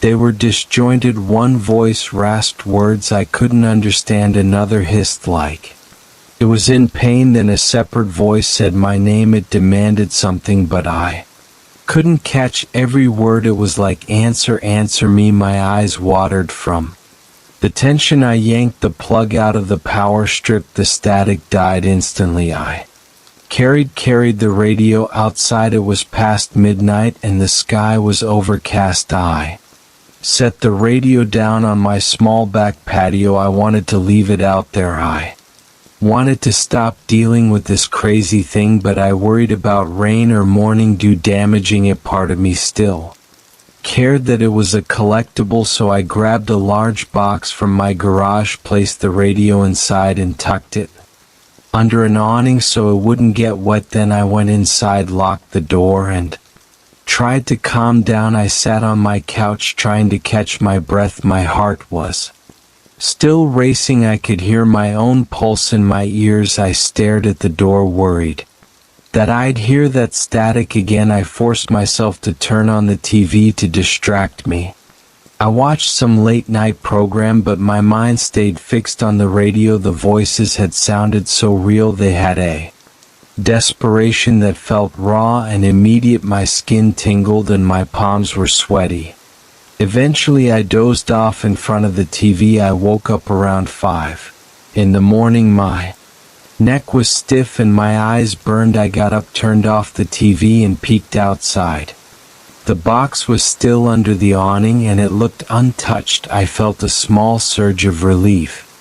Maybe I could return the radio to that antique store. Maybe I could sell it to another collector. I kept telling myself it was just a short circuit or some bizarre electrical issue, but I couldn't ignore the clear way my name had been spoken. I didn't want to believe something unexplainable was happening, yet I had no rational explanation. Later that day I tried testing the radio in my garage. I used a different outlet. It didn't turn on by itself. I plugged it in, flipped the switch, and heard only the usual static. No voices, no tapping. I stood there for an hour fiddling with the knobs. Nothing. I felt both relieved and frustrated. I wondered if my mind was playing tricks on me. Maybe I was just tired. When I heard all that, I carried the radio back into the house. This time I placed it on a high shelf near my other antique gadgets. I left it unplugged, coiled the power cord neatly, and tried to ignore it for the rest of the evening. That night I woke up to a loud crashing sound in the living room. My eyes flew open, my heart raced. I jumped out of bed and sprinted down the hall. The radio was on the floor, upside down. The shelf above it was bare. All my other devices were untouched. I checked the radio's cord. It was plugged in again. The tubes glowed faintly. The Speaker crackled. I felt a wave of cold sweat break across my forehead. My hands shook as I tried to lift the radio. It was heavier than usual. Then the speaker emitted a piercing screech. I dropped the radio back onto the floor. My chest felt tight and my pulse pounded. I looked around to see if anything else in the room was disturbed. Nothing else was out of place. The screech stopped, replaced by a thin wave of static. I forced myself to pick the radio up again. I placed it on a table, but the moment I did, the static changed to harsh whispers. They were so distorted that I could barely pick out any real words. Then I heard my name again, followed by what sounded like instructions or demands. I couldn't make them out. I pressed my ear closer, but the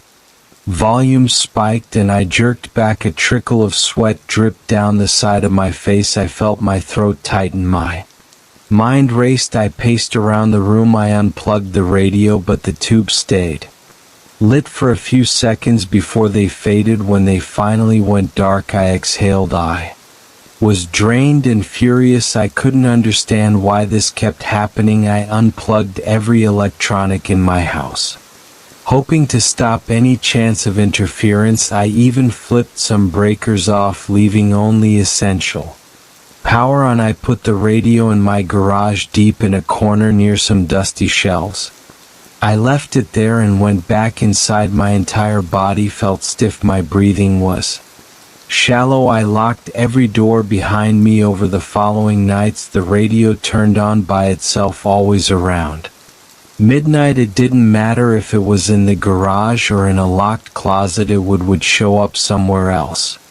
Always plugged in, always broadcasting those horrifying noises. The static was accompanied by moans and distant screams. Sometimes I heard scraping sounds like someone dragging something heavy across concrete. My name came through more clearly each time. It was always followed by words I couldn't fully grasp. I slept less and less. My eyes were red and my nerves were shot. My thoughts revolved around the radio. I couldn't eat a normal meal without thinking about those voices. My heart pounded every time the clock struck midnight. My stomach twisted in knots. I started to feel like the radio wanted me to respond. The voices kept telling me to listen or answer or respond. Their tone was urgent, sometimes angry. Whenever I tried talking back to the radio, it fell silent. Then as soon as I walked away or tried to unplug it, the voices returned louder than before. I felt cornered by it. I didn't know what it wanted. I tried smashing the radio with a hammer one night, but the wooden case only cracked a bit. The tubes rattled inside, but it remained intact. I felt foolish for hitting it, but my frustration had boiled over. In desperation, I tried taking the radio to a local electronics repair shop. The technician examined it and noted that some wiring looked corroded, but otherwise it was just a vintage set with typical wear. I didn't mention the strange CH behavior. He replaced a few parts, but the next midnight the same thing happened. Static whispers, my name. I felt a numb panic settle in. My home no longer felt safe. I began putting the radio outside each night. I placed it on the far edge of my backyard behind a low fence near some bushes. I would stand on my porch and watch it. At exactly midnight, the tubes glowed, the static hissed, then I heard screams that made my hair stand on end. They were muffled, like hearing them through thick walls. The voices grew frantic. I covered my ears, but the sound seemed to penetrate everything. I ran inside, locked the door, and hid under a blanket. It didn't help.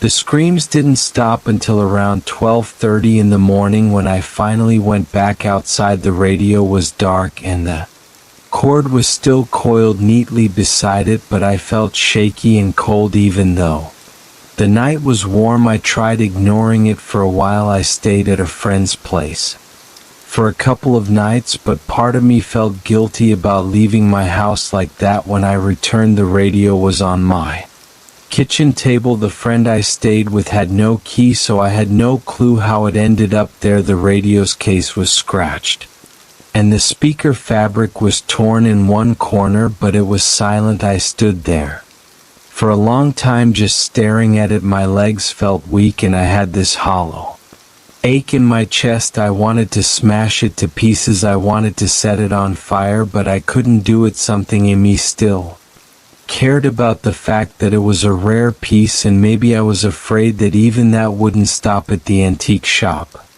owner's grin flashed through my mind. I realized he must have known. I wondered how long that radio had tormented him, or how many hands it had passed through before reaching mine. I could almost imagine the chain of people who tried to rid themselves of it. I decided to seal the radio in a large plastic container, wrap it with duct tape, and store it in my attic. The attic access is in my hallway ceiling. I pulled down the folding ladder, hauled the container up, and placed it in the far corner behind boxes of old clothes and junk. I took my time making sure it was as buried as possible. I left it there. Then I carefully locked the attic door from below. For a week things stayed quiet. I slept better. I got back into a routine. I even considered selling some of my other antiques. I didn't want another experience like this. I stopped visiting new shops. I avoided auctions. I tried to forget about the radio entirely, but on the 8th night I woke at midnight. A familiar hum drifted down from the attic. I squeezed my eyes shut and hoped it was a dream. The hum rose to a harsh buzz. My teeth vibrated. I got out of bed and opened the attic door. The hum poured out in a wave of static. I climbed the ladder, flicked the light on, and saw that the container was tipped over. The duct tape was ripped open and the radio was powered on. I saw the faint glow of the vacuum tubes, the reflection on the wooden beams. My stomach churned. My legs felt weak. I stepped toward it. The static dulled and the whispering took over. My name repeated over and over, interspersed with hissing and clicking. I reached out with a trembling hand. My mouth felt dry. My heart hammered against my ribs. I lifted the radio and carefully turned the volume knob. The whisper turned into a hiss. The hiss turned into garbled commands. My head ached. My ears rang. I brought the radio downstairs again, stepping carefully so I wouldn't drop it. I placed it on my kitchen counter. It was still plugged in somehow. I stared at the cord. I didn't know where it led. I looked behind me, but I saw no outlet in use, yet the tubes glowed and the speaker hissed. I bit my lip and felt a trickle of blood on my tongue. My mind spun. I'm still not sure why I keep that radio. Maybe I hope I'll figure out how to shut it down for good. Maybe some part of me is drawn to it despite the terror it brings. I can't explain it in logical terms. Every night at exactly midnight it switches on. Every night I hear the static, the voices, the screams. I can't break it. I can't outrun it. It shows up wherever it wants. No matter where I hide it or lock it away, it finds a way to power up and call to me. I never hear anything after 12:30. It always stops on its own, but the next night the cycle begins again. My hands keep shaking. Every time I see the first sign of that glow, my neck stiffens. My muscles tense. My breath gets shallow and I brace myself for the noise. Each time the radio demands a response. Each time I stand there paralyzed. I have no idea what it wants me to say. I only know I'm stuck with it, at least for now. And every midnight I wonder if this will be the night it finally tells me something I can understand. I felt the tension in my stomach the moment I stepped off the main road and headed into that forest. The tall trees blocked most of the sunlight and the air smelled of wet leaves and moss. I wasn't in the mood for city noises and traffic anymore. I had a tent in my pack and a solid pair of boots on my feet. My plan was simple: hike deeper than usual, find a quiet spot to set up camp, and forget about everything for a while. I didn't expect to find the old cabin on my first day. When I saw it, I froze. It looked empty at first, with broken window panes and a crooked porch, but I got this prickling on the back of my neck. Something felt off and I couldn't put my finger on it. I decided to take a closer look. I stepped through some dense undergrowth and made my way to the cabin. The wooden boards on the outside looked soaked and warped. The door was cracked open and it made a small creaking sound when the wind blew. I paused. I could see footprints in the soft dirt around the side. At first I thought they might be mine, but they were bigger than my boots.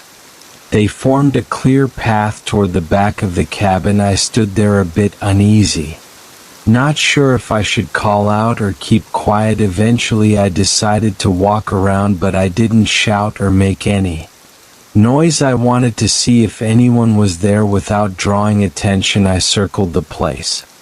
The back door was in worse shape than the front: broken hinges, rotted planks, and a patch of fresh ashes near a makeshift fire pit. I squatted and touched the ashes. They were cold, but the chunks of wood looked recently burned. There were some old cans tossed nearby. The labels were faded, but I could see some rust flakes. It looked like someone had eaten there not too long ago. The footprints around the fire pit matched the ones near the front. That was enough for me to realize this place wasn't as abandoned as it looked. I felt a rush of adrenaline. I wasn't sure if I should go inside. My heart thudded. I told myself I wasn't trespassing because I thought the cabin was abandoned, but what if the person who used this place came back? I decided to peek through one of the windows. I had to climb onto a small stack of rocks to see through the broken glass. Inside it was dark, but I could make out a table. The top was covered in dust except for a few clear patches. It looked like someone had moved things around. There were chairs overturned, but one chair stood upright near the window. I couldn't see any sign of life at that moment, so I hopped down and thought about what to do next. I wasn't comfortable setting up camp right next to this strange cabin, but something pulled me back. A small voice in my head told me to stay nearby and keep an eye on it. I don't know why I listened. Maybe I was curious, maybe I was bored. I hiked about half a mile away and found a flat area near a shallow creek. I set up my tent there. The sounds of the forest were normal at first: rustling leaves, the occasional snap of a twig, and the trickle of water. I tried to relax, but I kept thinking about that cabin. I kept picturing those footprints and the cold ashes in the fire pit. After dark, I built a small campfire of my own and warmed up some canned soup. The forest was quiet, but I had this sensation in my gut that someone was watching. Every now and then I turned my head, scanning the trees. The only light I had was from the flames and my flashlight. I caught glimpses of shapes among the branches, but usually it was just the wind pushing leaves. I heard an owl hooting in the distance, and that made me jump a bit. Around midnight, I decided to put out the fire and crawl into my tent. Sleeping was tough. I could barely keep my eyes closed. My mind kept replaying the footprints around that old place. I kept imagining a figure creeping through the darkness toward my tent. The next day I woke up with a stiff neck. I unzipped my tent and looked around. Everything seemed still. The forest smelled crisp in the early morning air. I brewed some coffee on my camp stove, then decided to head back to the cabin. I followed the same route as before. As I got closer, I noticed something new. The front door, which had been slightly open, was now shut. It wasn't just nudged closed by the wind. It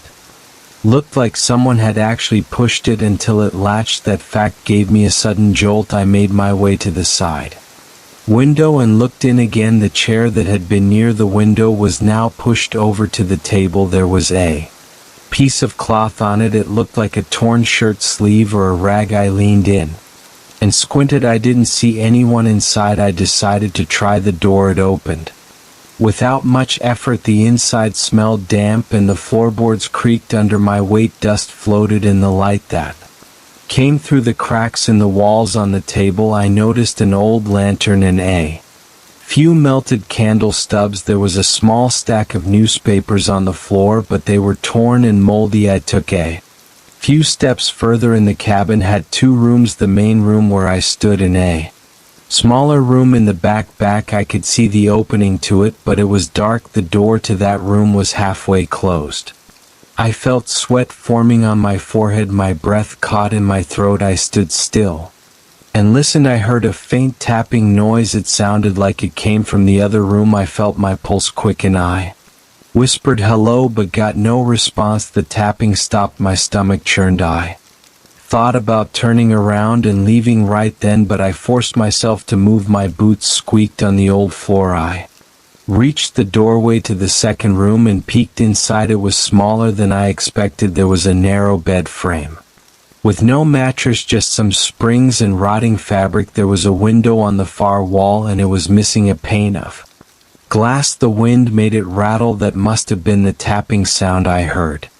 Relieved, I exhaled. The tapping had a logical explanation. I checked the corners of the room, nothing but dust and a broken chair. Then I heard a sudden thump outside. It sounded close, like something had hit the porch. My muscles tensed and I felt my hands clench. My mouth went dry. I backed out of the room and walked toward the front door. I tried not to make any noise, but the boards groaned under me. When I reached the door, I stopped and looked out through the gap.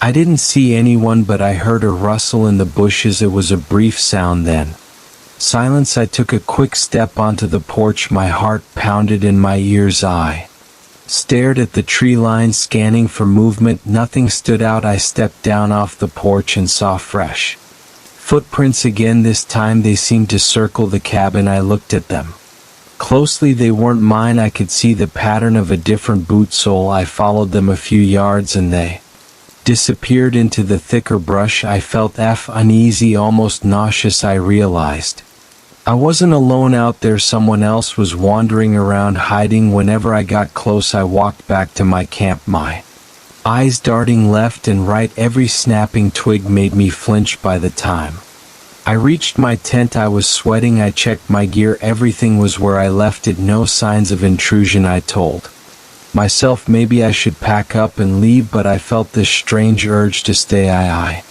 wanted answers. I wanted to see who was lurking near that cabin. That evening, I decided to set up a simple watch. I found a spot behind a cluster of rocks about 50 yards from the cabin. The area gave me a partial view of the porch. I settled in with my binoculars, which I always carry. Dusk fell and the sky turned a dull gray. The forest got quiet again, except for the occasional distant chirp of insects. I started to shiver. The temperature dropped fast. I pulled my jacket tight and stayed still. After about an hour, I saw a flicker of movement near the side of the cabin. I raised my binoculars. I could make out a shape, probably a person. They wore dark clothes and moved with caution. They slowly approached the cabin's side window. I heard my heartbeat pounding in my eardrums. The figure paused, then pushed the window open and slipped inside. I felt a wave of adrenaline. I wanted to call out, but something told me to wait. I stayed in my spot for what felt like half an hour. Then a light turned on inside the cabin, a faint glow. Maybe it was that lantern I'd seen. Shadows flickered across the window. I took a deep breath and decided to move closer. I got up quietly and crept forward, holding my flashlight in one hand and a small pocket knife in the other. My pulse raced with every step. Dry leaves crunched under my boots and I tried to step lightly. As I neared the porch, I heard movement inside. Floorboards creaked and something scraped across the floor. I felt my mouth go dry again. I wanted to see who this person was, but I was also terrified. My body felt tense and rigid. I reached the front door. It was shut, but a sliver of light peeked through the gap. I heard a low voice inside muttering something. I couldn't make out the words. My palms were clammy. I slowly turned the doorknob and pushed the door open a crack. I saw the glow of the lantern on the table. There was a person standing near the fireplace, their back to me. They had a hood pulled up. Their shoulders were broad and they seemed tall. They moved a crate across the floor. I accidentally nudged the door too far and it made a loud creak. The person spun around. Their face was in shadow because of the hood. They froze for a second, then lunged for the lantern. I panicked. I lifted my flashlight and aimed it, trying to see clearly. I shouted, "Wait!" My voice shook. The person grabbed the lantern and dashed toward the back room. I bolted inside, stumbling over a broken chair. I nearly dropped my flashlight. When I looked up, the back door was slamming shut. By the time I reached it, the person was gone. I heard footsteps outside, fading into the forest. My hands trembled. I could feel my heart pounding in my throat. For a moment, I just stood there, breathing hard. I decided to check what they had been messing with. The crate looked old. The Boards were nailed shut except for one corner where the nails were pried loose. Inside I saw a bunch of tools, some rusted knives, a crowbar, and a hammer. Nothing looked new. I turned around and noticed a piece of paper on the table. It had some scribbled writing on it, but I couldn't read in the dim light. I reached for the lantern which was left behind. It had a small amount of fuel and the flame was still going. I lifted it and held it over the paper. The writing was messy. It looked like a list of items: rope, nails, wire, tarps. Then there were lines scratched out like someone had changed their plan. I felt uneasy. Why would someone hide this list? I heard a muffled noise outside. I spun around. The lantern turned, shaking in my grip. The shadows on the wall danced. I walked slowly to the front door. Again, the forest outside was pitch black. I aimed my flashlight, but I didn't see any sign of the person. I stood there, my skin crawling, my muscles tight. The silence felt heavy. I took a deep breath and grabbed the paper, folding it and shoving it in my pocket. I needed to get out of there. I hurried back to my campsite. The walk felt longer in the dark. Every shift of a branch made me grip my flashlight tighter. I glanced behind me every few steps, convinced I might see that hooded figure. My throat felt dry and I was covered in sweat. By the time I reached my tent, I fumbled with the zipper and ducked inside. Couldn't calm down. My hands kept shaking. I sat on my sleeping bag and thought about what I'd seen. There was a person living in that cabin, or at least using it. They had tools, a list, and they ran away the moment they noticed me. Why hide? I stayed awake most of the night, shining my flashlight around. Every time I heard a twig snap, eventually exhaustion took over and I dozed off. When I woke up the next morning, I felt stiff and anxious. I got out of my tent and looked around. My campsite was undisturbed, but I had this feeling like I was being watched. I cranked up my stove and made some coffee. My hand shook as I poured it into my cup. I planned to pack up and leave, but I felt drawn to that cabin again. My curiosity was stronger than my fear.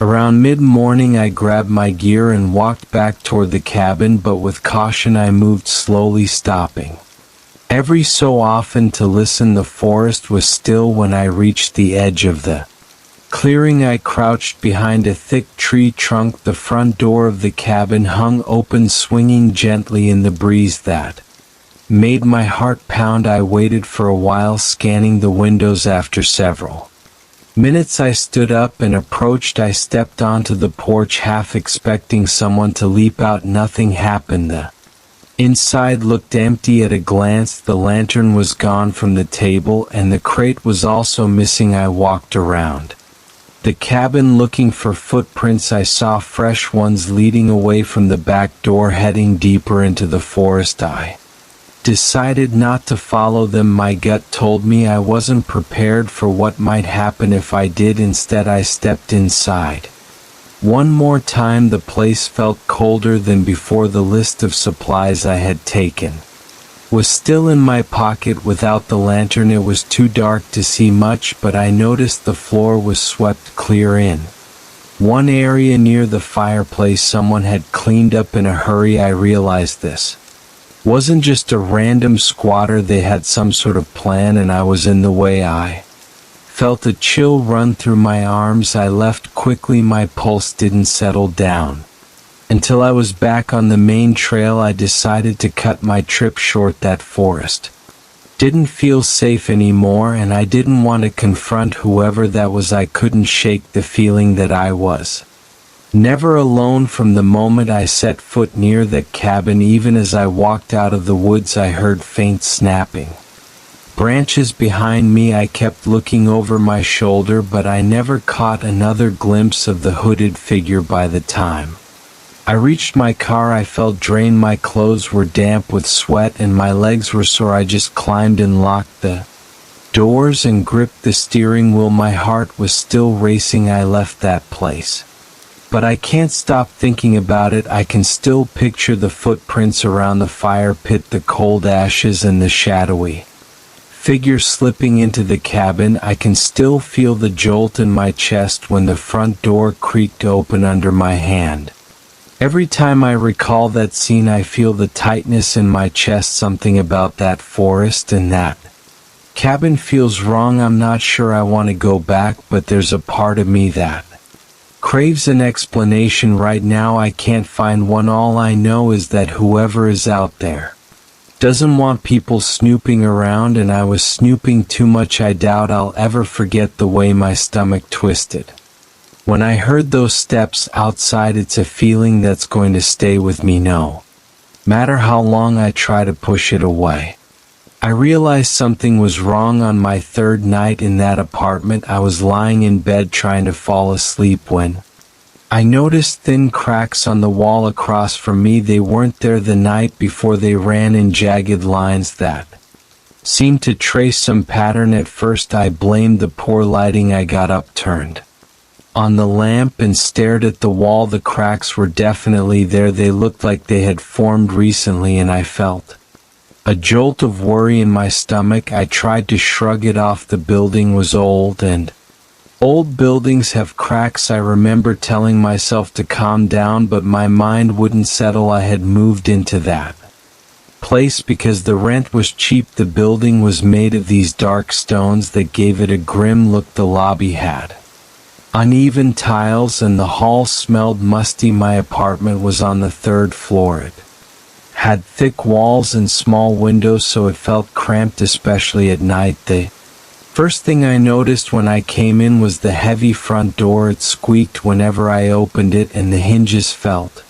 stiff. I tried putting some oil on them, but it didn't help much. Every time I came home, I had that loud squeak greeting me. The bedroom was big enough for a bed, a dresser, and a small desk. The walls had a rough gray tone. I noticed some scuff marks here and there, but nothing major. When I first moved in, the landlord told me the place was structurally sound, just old and in need of a little renovation. He said the stones were from some old quarry and that the building had been around for decades. I didn't ask many questions. I just wanted somewhere cheap. That third night I leaned in close to the wall and ran my fingers over the cracks. They felt shallow. I let out a sigh of relief. I figured I could patch them up with some filler and paint, and everything would be fine. I went back to bed and tried to ignore the strange shapes I saw in those lines. When I woke up the next morning, I went straight to the wall. The cracks were still there, and in the daylight they looked faint. I told myself I had overreacted. I went to work and tried not to think about them. When I got home that evening, the hallway smelled damp. I heard the neighbor across the hall muttering about a leak. I stepped into my apartment, dropped my coat on a chair, and went to the bedroom. I flicked on the light and felt my heart rate jump. The cracks looked more pronounced. They seemed to stretch a bit longer, almost like they'd grown during the day. I stood there staring at them, wondering if I was imagining things. I pressed my ear against the wall, but I only heard silence. I knocked on it, and it sounded solid. I decided to grab some spackling paste and a putty knife from the corner store. By the time I got back, it was close to midnight. I put some plastic sheets down and started filling those cracks. It felt good to take action. I smoothed the paste, making sure it covered every line I could see. Then I wiped the excess, waited for it to dry, and added another thin layer. I finished around 1 p.m. My hands were tired and I just wanted to sleep. I didn't see any more cracks, so I felt a small sense of relief. When I woke up the next morning, I went straight to the wall. The filler looked fine, no sign of new damage. I tapped it, it felt solid. I got dressed, left for work, and felt like I had resolved the problem that night, though something started to feel off again. I got home around 8 p.m. and headed to the kitchen to heat a frozen dinner. As I was waiting for the microwave to finish, I had this uneasy feeling. I glanced at the bedroom doorway and saw a faint glow. It looked weak, but I was sure I saw some kind of light. My mind started racing, and I felt a tightness in my chest. I walked into the room and saw a dim pale shine coming from the wall where I had patched those cracks. I stepped closer and noticed that the lines were back this time. They looked thinner but somehow deeper. They formed shapes that reminded me of markings I'd seen in old pictures of tombs or something like that. I felt my pulse pounding in my neck. I turned on the overhead light and that faint glow disappeared. The cracks were still there though. I reached out to touch them. The sea surface felt rough and a thin layer of the filler crumbled against my fingers. It fell to the floor in a fine dust. I couldn't believe it. I had just patched those lines the night before. I tried to brush off the dust and see if maybe I had done a sloppy job, but the cracks had definitely reappeared and they were forming that same strange pattern I'd seen before. I stepped back and stared at them. I felt a cold sweat on my forehead. My hands felt clammy and my stomach twisted. I heard my own breathing loud and uneven. I considered calling the landlord, but it was late and I didn't feel like he would believe me. I sat on the bed, turned off the overhead light, and watched the wall. After a few minutes in the dark, I started to see a faint shine again. It was barely visible at first, but my eyes adjusted. I saw small flickers, almost like a weak glow around the edges of each line. I stood up and paced around. I didn't want to stay in the bedroom. I grabbed my blanket and tossed it on the couch in the living room. I tried to sleep there all night. I kept thinking I heard soft creaks coming from the walls. I'd sit up, look around, and see nothing. By dawn I felt exhausted. I had barely slept. I decided to call the landlord. That morning, even though it was early, I left a message explaining that there were cracks in my walls that seemed to get worse at night. I asked him to send someone to check it out. He called me back during my lunch break and told me he'd come by in a few days. I wanted him to come sooner, but he said he was busy. He suggested I keep an eye on it and make sure there were no leaks. I tried to argue, but he told me it was probably just normal settling. I couldn't get him to come earlier, so I decided to handle it myself until then. That evening I went to the hardware store and got more supplies. I got a stronger patching compound, a better putty knife, and some primer. I grabbed a small flashlight too, in case I needed to look behind the walls or check for any hidden gaps. When I got back, I put everything on the floor in the bedroom and turned on all the lights. I tried to see if there was any sign of moisture or mold. The wall seemed dry. I tapped on it in different spots, listening for a hollow sound. Everything sounded normal except for a few spots near the cracks that sounded slightly different, but not exactly hollow. I scraped away the old filler and cleaned the air. The cracks seemed deeper than before. I stuffed some filler in there, making sure to push it in as much as I could. I applied the new patching compound in layers, letting each one dry. It took me a couple of hours. My arms were sore by the time I was done. I let out a long breath and decided to take a shower before checking it again. I showered with the door open, listening for strange noises. The entire time my nerves were on edge. After the shower, I went into the bedroom with the flashlight and turned off the overhead light. I stood there in the dark, aiming the beam at the patched area. The filler was white and smooth. I saw no cracks, no glow, nothing. I started to relax. I left the flashlight on the dresser and sat on the bed. I must have drifted off for a while because I woke up to a cold sweat. I heard this tiny clicking sound, like something shifting. I blinked, trying to figure out if I was still asleep. My heart thudded in my chest. I reached for the flashlight and shined it on the wall. The patch looked intact, but I could swear I saw a hairline line forming right where I had just patched everything. I crawled closer and saw the faint crack. It was so thin I could barely see it, but it was there. My throat felt tight. I pushed my finger against it and a bit of filler flaked off underneath. The old crack was there, still shaped in that strange pattern. My breath caught. I felt panic building, but I forced myself to stay calm. I stood up, walked into the living room and grabbed my phone. I called the landlord again and left another message. Then I sat on the Couch staring into the dark hallway trying to keep my thoughts from spiraling. I listened for more sounds. I heard the occasional groan of the pipes, the hum of the fridge, the faint buzz of the street light outside my window. I didn't hear anything coming from the bedroom, but I couldn't shake the feeling that the cracks were growing even if I wasn't looking at them. My mind kept going back to how they had that weird glow at night, how they formed shapes that looked more intentional than random. The next morning I checked the wall again. The crack was longer. I tried to push some filler into it again, but it didn't stick well. It almost felt like the wall was rejecting it. I brushed off the loose bits and felt a chill when I noticed that the lines underneath looked darker, as if the stone itself was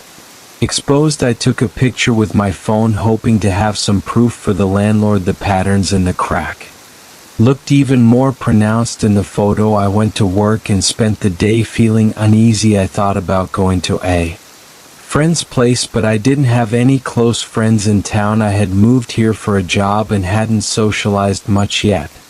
That evening I considered sleeping in a motel, but I decided against it. I told myself I needed to keep an eye on the cracks. If something was structurally wrong with the building, I had to see it firsthand and get the landlord to fix it fast. I got home, opened the door, and felt a cold draft in the hallway. It was weird, because it was summer and the building usually felt stuffy. I unlocked my apartment and stepped inside. The living room looked normal, but when I flipped on the bedroom light, my mouth went dry. The cracks had spread across a larger section of the wall. The pattern was clearer and there was an odd sheen to it.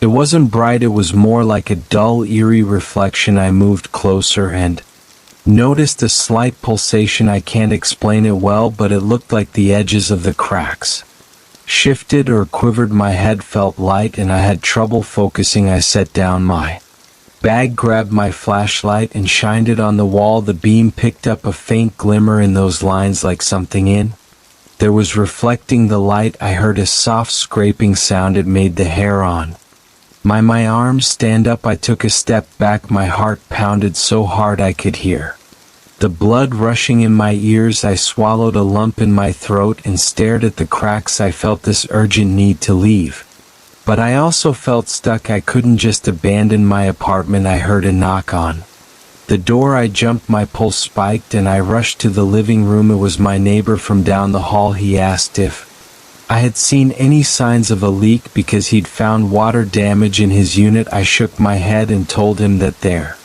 was no leak, just some strange cracking. He asked if he could see it, so I let him in. I led him to the bedroom and pointed at the wall. It was all there, plain as day, but I didn't see any glow at that moment. He squinted and said it looked like typical cracks in an old building. I tried to show him the part that seemed to shift, but he just nodded and said maybe the landlord could fix it. He didn't seem impressed or worried. After he left, I felt more isolated than ever. I checked the time. It was almost midnight. I paced around deciding if I should sleep on the couch again. Then I heard a soft rumble from the wall. It sounded like stones grinding together. I froze. My body felt tense and I could feel sweat trickling down my back. I didn't see any movement, but I sensed a vibration under my feet. I grabbed my phone and dialed the landlord, but it went straight to voicemail. I hissed a few curses under my breath and hung up. I tried to stay awake. I made coffee, turned on the TV, and kept one eye on the bedroom. Every so often I heard faint clicks around 2 a.m. I peeked inside and saw a dim light shining through the cracks. My stomach lurched. I walked over slowly, shining my flashlight. The cracks had widened enough that I could slide the tip of my finger into one of them. The edges felt sharp. I jerked my hand back. I noticed a slight glow coming from deep inside, like there was something embedded in the stone. I felt a surge of dread in my chest. I spent the rest of the night on the couch, barely dozing off. Every time I closed my eyes, I thought I heard more shifting. At one point I jumped up because I could have sworn something was knocking on the wall, but when I checked I didn't see anything moving. My reflection in the living room mirror looked exhausted and pale. By morning I had decided to leave. I Didn't care about the lease, I just wanted out. I stuck some clothes and essentials in a bag and got ready to go.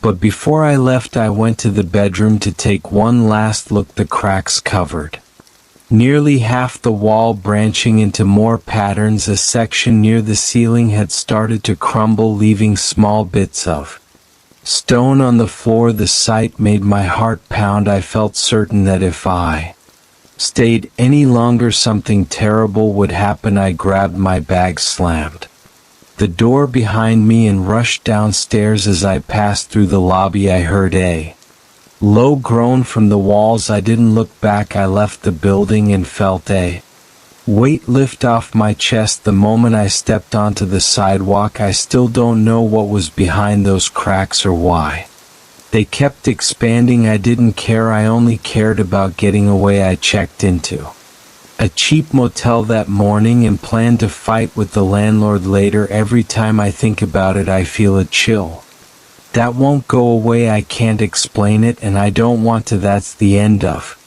the story as far as I'm concerned. Whatever was creeping through those cracks can stay there. I have no intention of going back. I still remember the exact moment I spotted that beat-up camera. It was sitting on a dusty shelf in a cramped antique store, tucked between random trinkets and old postcards. It looked like nobody had touched it in years. The thing drew me in right away, even though I wasn't in the market for a camera at all. But something about that dull metal body and the scratched lens made me curious. I asked the old shop owner if it worked, and he just shrugged, said something about it having character, then named a price that was cheap enough to gamble on. I bought it without thinking twice. I was visiting a small historic town that day. I had driven out early in the morning, hoping to see some old architecture and maybe grab a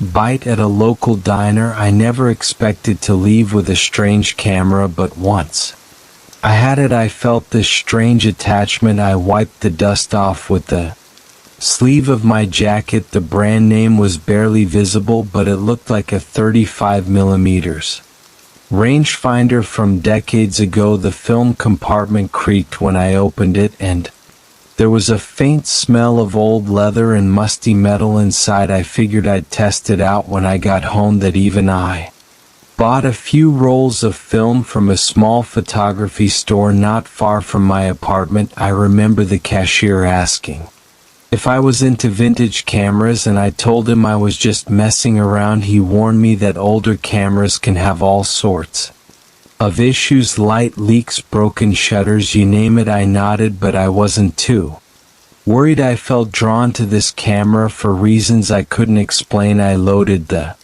first roll of film later that night. The camera felt stiff. The focus ring got stuck sometimes, but it still seemed functional enough to take pictures. I snapped a few shots around my living room. I took photos of the couch, the TV stand, and the messy kitchen counter. The shutter sounded heavier than modern cameras, like a dull click that echoed inside the metal body. It gave me a weird sense of nostalgia, even though I never shot film as a kid. The next day I walked around my neighborhood to use up the rest of the roll. I took pictures of random buildings, parked cars, and few alleyways that had interesting graffiti. Nobody paid attention to me. I felt comfortable shooting in film. I liked not seeing the results right away. It felt more deliberate. After I finished the roll, I took it to a local lab. They said they'd have it ready in a couple of days. When I picked up the developed photos, I flipped through them in my car.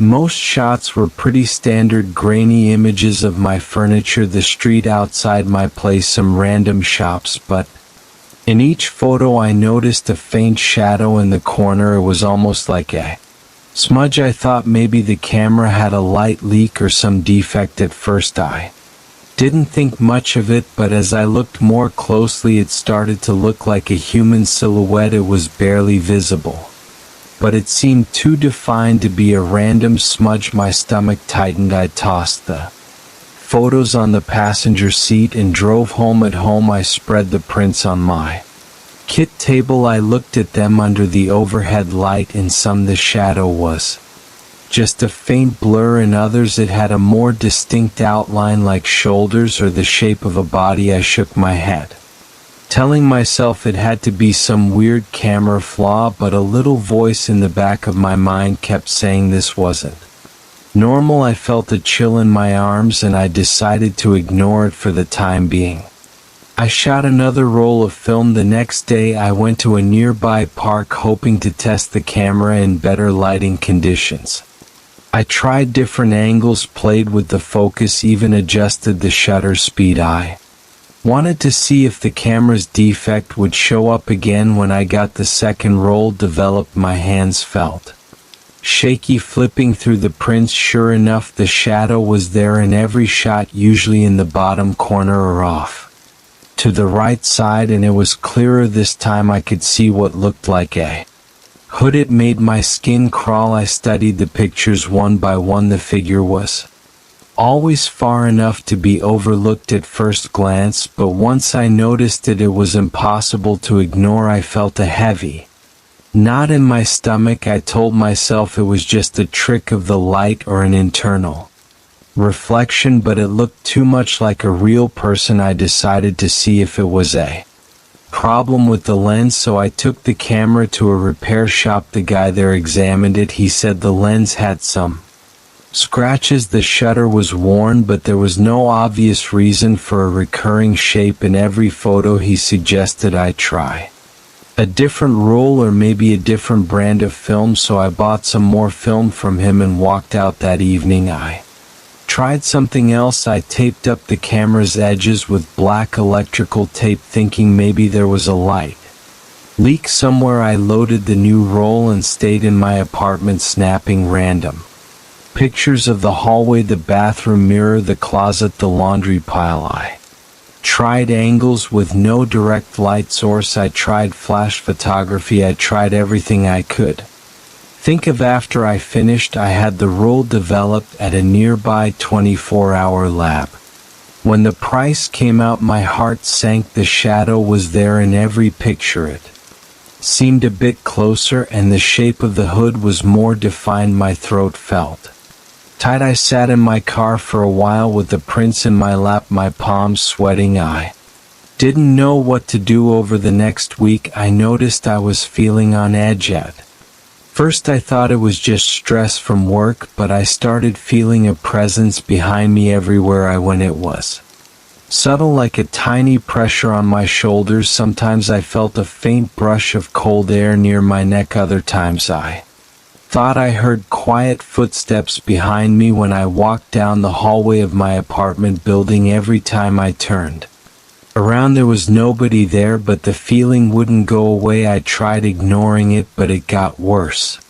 After I developed another set of photos, I had gone downtown for a work errand, and I brought the camera along, snapping pictures of the tall buildings and busy streets. When I got the prints back, the hooded figure was in each shot, still in the corner but with more visible features. I could see the outline of a face under the hood, but it was shadowy.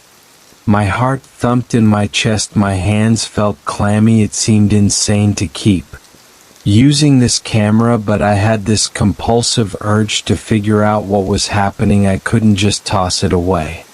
Every day I got more uneasy. One night I woke up around 3 a.m. to the sound of what I thought was my door creaking. My eyes flew open. My heart pounded so loud I could hear it. I stayed still in bed listening. The apartment was quiet, but I felt a cold draft, like something was moving in the hallway. I grabbed my phone and turned on the flashlight, got out of bed and checked each room. Nothing was out of place, but I couldn't shake the sense that something was watching me. I hardly slept for the rest of the night. The next morning I decided to confront this in a practical way. I told myself I'd do one final test. I would put the camera in a place I never go, set it up on a timer, and see if the shadow appeared. I found an empty storage room in the basement of my apartment building. It was dark and The overhead light flickered. I placed the camera on an old table, set the self-timer, and left the room. I heard the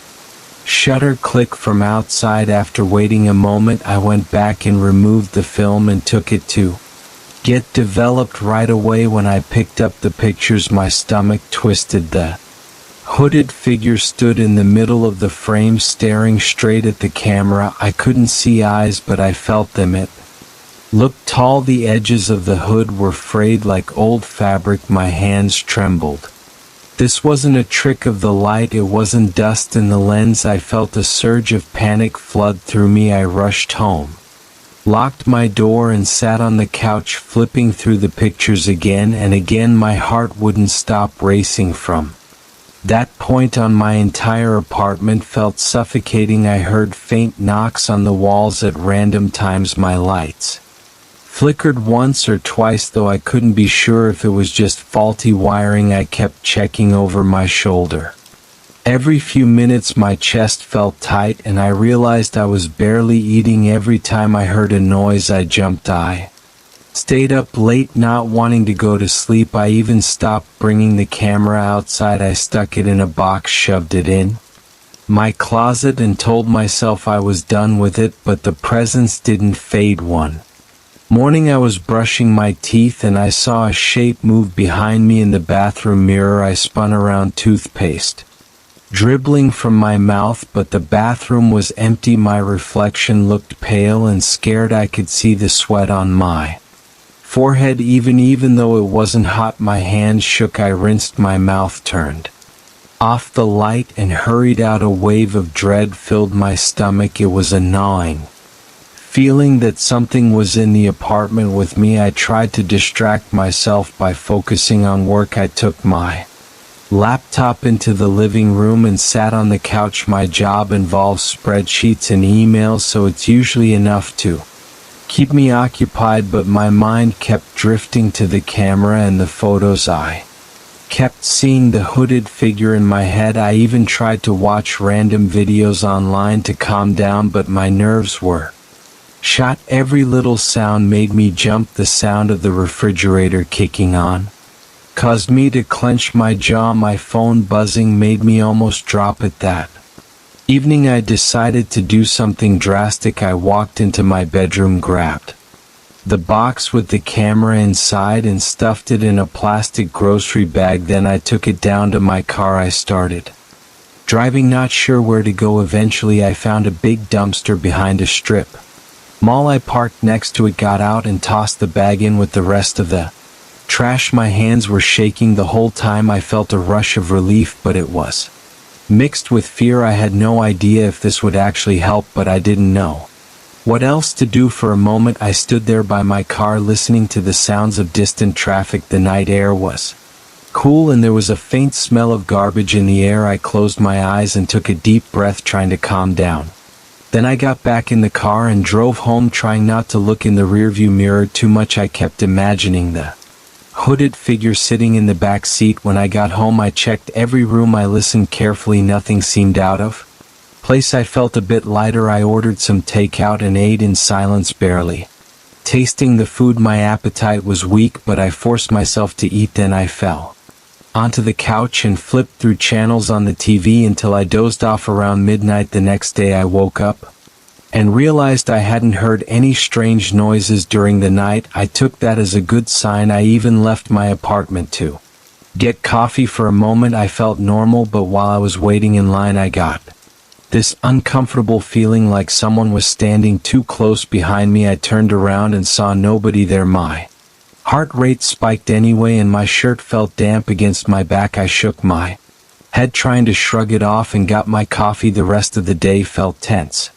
Even though the camera was gone, the sense of being watched hadn't completely left. I kept telling myself it was all in my head, that maybe the camera was defective and I had psyched myself out, but deep down I knew something else was happening. Around lunchtime I heard what sounded like a faint knock on my front door. I stepped over quietly, looked through the peephole, and saw nothing. My hands felt clammy again. I told myself to calm down and went back to the kitchen, trying to make a sandwich. That afternoon I tried to occupy myself with cleaning. I Vacuumed, wiped down counters and organized drawers, hoping to keep busy.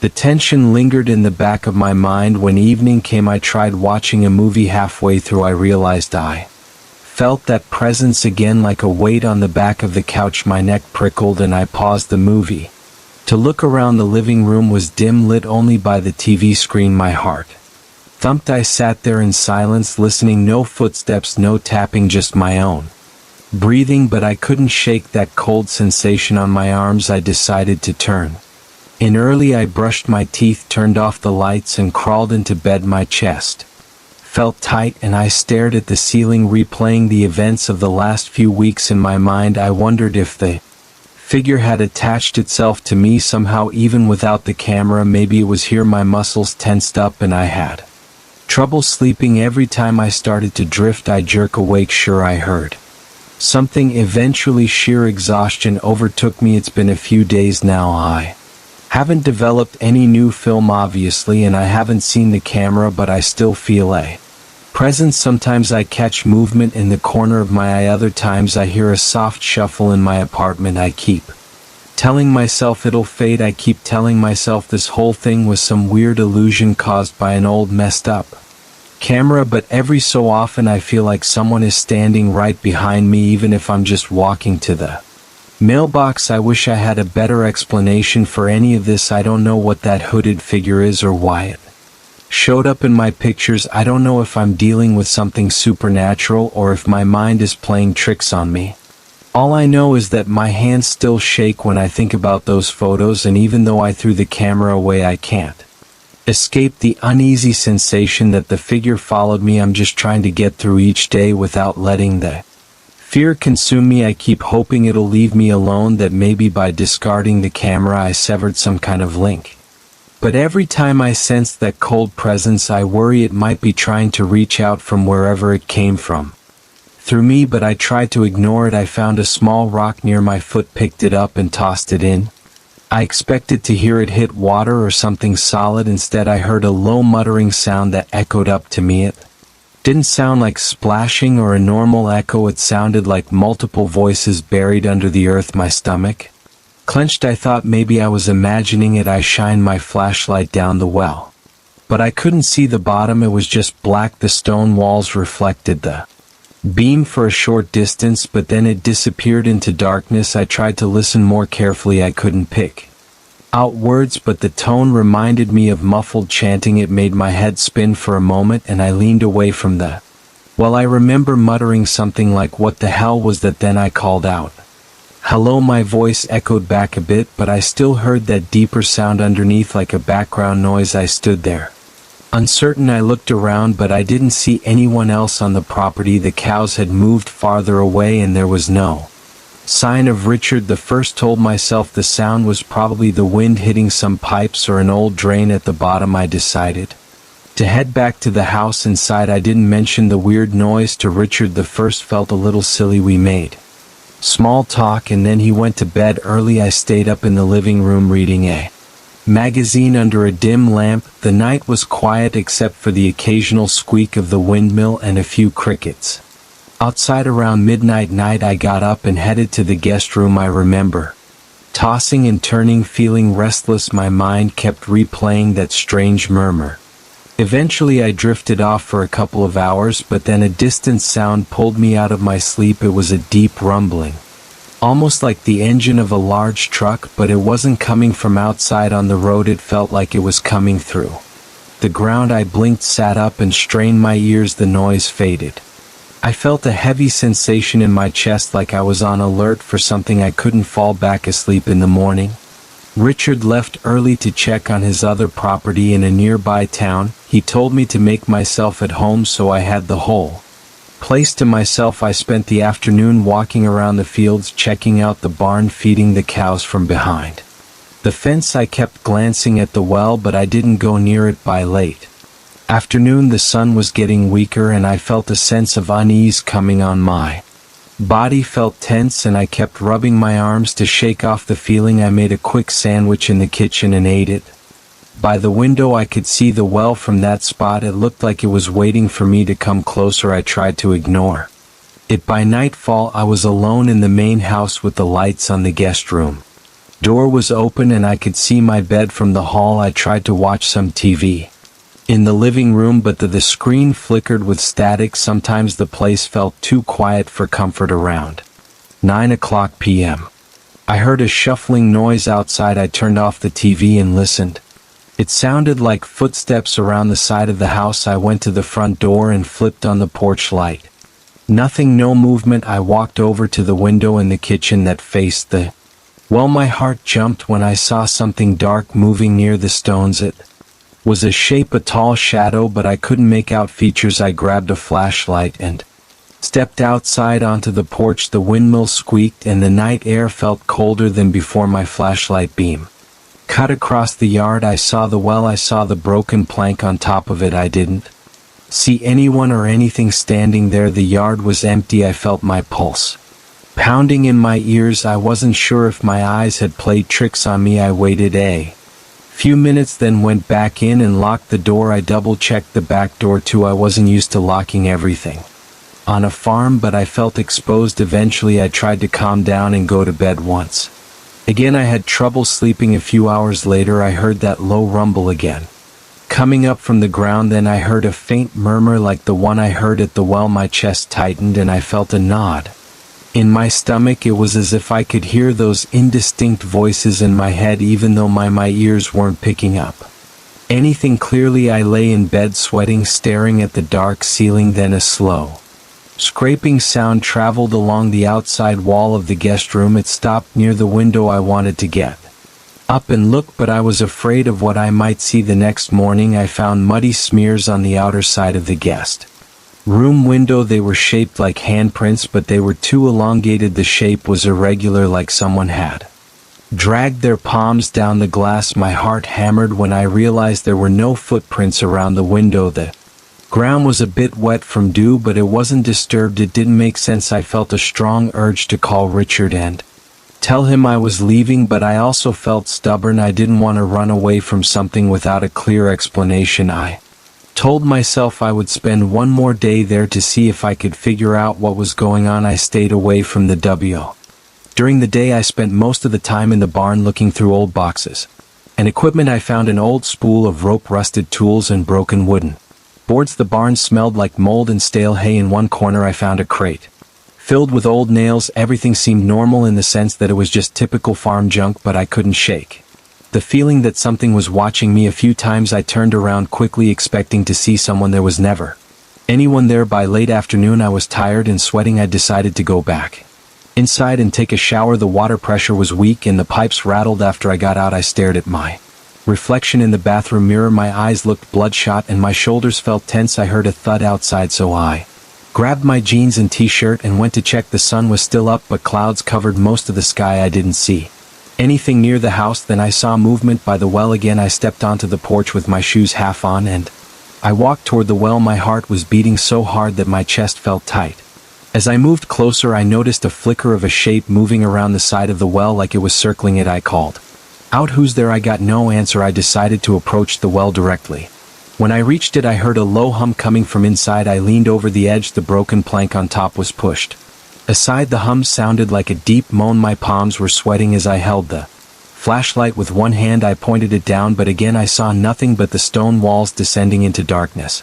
Then the noise got louder, as if it recognized my presence. I felt a wave of dizziness. I had to brace myself against the edge. The voice or voices from the well were still unclear. It was like hearing a conversation from another room, but I couldn't pick out words or distinct sentences. My head spun and I backed away, nearly stumbling on the uneven ground. I hurried back into the house and slammed the door. I locked it again.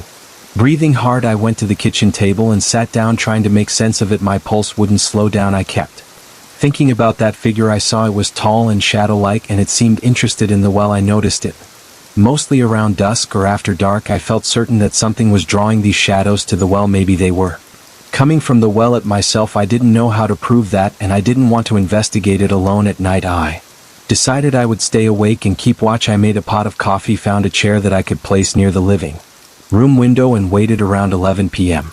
I started feeling jittery from the coffee. The outside was dark and the Porch light barely lit up anything beyond the immediate front yard. The well was in shadow even though I could make out its rough shape. Around midnight I spotted movement. 3 or 4 dark forms moved around the well. They looked like silhouettes of people, but they didn't have clear outlines. Their limbs looked too long, or their bodies seemed to shift in the dim light. My throat went dry and my hands trembled. I moved closer to the window, trying to keep my breathing quiet. The forms circled the well for a few minutes, then one by one they seemed to slip down into the opening as if they were made of some kind of mist. I heard a low rumble again, like a distant earthquake. My entire body felt cold. My thoughts were scattered, and all I could think about was leaving the farm. I spent the rest of the night awake, sitting in the chair, barely blinking. The shadowy figures didn't appear again, but the memory of them burned into my mind. I could still hear that deep voice or voices echoing in my head. It felt like a slow vibration in my skull, more than an actual sound. When the morning light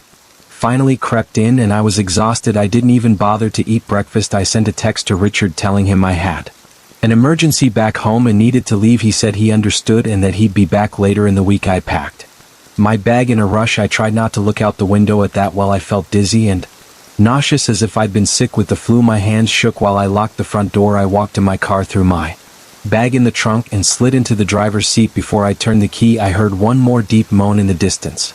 I glanced in the rearview mirror and saw a dark shape standing at the edge of the property near the fence line. It looked like it was facing me, then it faded out of sight. My stomach clenched and my heart pounded in my ears. I turned the ignition and pulled away, gravel crunching under my tires. I drove off the farm as fast as I could without skidding into a ditch. For several nights after I left, I couldn't sleep. I'd close my eyes and see those shadows moving around the well. I could almost hear that low hum or murmur in the back of my mind. My dreams turned into short bursts of half sleep where I jolt awake covered in sweat. I tried to tell myself it was just my nerves or stress, but every night I heard a faint echo. It sounded like the voices from the well calling to me. Sometimes I'd lie in bed and feel the mattress vibrate with that rumble, even though there was no logical reason for it. I've tried to push it out of my mind, but even now I can sense it sometimes, especially in total silence. It's like a strange presence that follows me wherever I go. I haven't told anyone else about it except for you right now. I'm not sure what to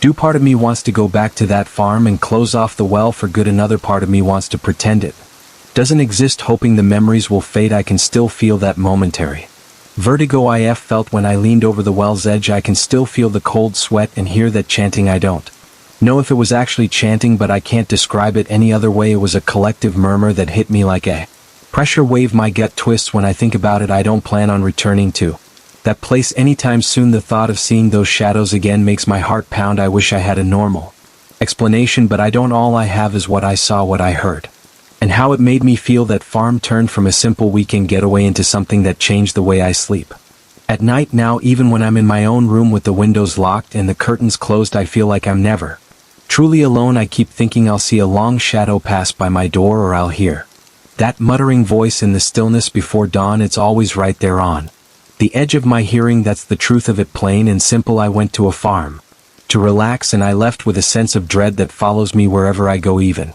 now, as I'm saying this, I can feel it looming somewhere behind my thoughts, waiting for a quiet moment to slip back. And I noticed something unusual about my basement floor about a month ago. It started as a few dark stains near the stairs. At first I thought it was just some water damage. My house is old and the basement has always felt damp. The concrete floor has little cracks and there's a constant smell of earth. I never liked going down there, but when I saw how the stains were spreading, I couldn't ignore them. They looked strange, like blurry shapes that changed from day to day. Each time I went back, the stains had grown. They seemed to move along the floor in irregular pea patches. It wasn't just water, it was darker than typical moisture, and it left odd outlines, almost like warped faces or bent fingers. I couldn't explain it, but it made me feel uneasy. I tried cleaning them one afternoon. I brought a bucket of soapy water, a stiff brush, and a few old rags. The moment I knelt down, the smell from the stains reminded me of wet stone. It was thick and unpleasant, worse than normal damp. I scrubbed for about 15 minutes. The water turned gray and murky in the bucket. The stains lightened and I felt a small bit of relief. I thought I had it under control, but that night I woke up because I heard a dripping noise, as if Something was leaking deep below the basement. It was faint, but it sounded too steady to be random. It echoed in my head and made it hard to sleep. In the morning I checked the basement. The stains were back, darker than before, spread out in new patterns. Some looked like outlines of wide eyes, others had shapes that resembled open mouths. I felt my throat tighten and a wave of nausea hit me. I stood there with my foot on the bottom step, unsure if I should walk across the floor. I could see the stains creeping around, forming clusters of twisting shapes. My chest felt heavy and my heart pounded against my ribs. There was an odd tension in the air, like the basement itself was waiting for or something. I tried to ignore that feeling and SD down. I turned on my flashlight to see if maybe there was a small leak somewhere. I shone it along the cracks in the walls. Everything was damp, but not enough to cause such dark patches. I didn't see any water seeping in from outside. The only thing I heard was the constant dripping below me. It sounded like it came from under the concrete, like water dropping into a metal bucket somewhere in the ground. I decided to try bleach. I poured bleach directly onto the largest stain. My eyes stung from the smell and my throat burned. I scrubbed the spot until I felt my muscles ache. The stain began to fade, but as I watched, another mark shaped like a crooked hand print formed a few inches away. It spread across the concrete surface while I was still scrubbing. It was slow, almost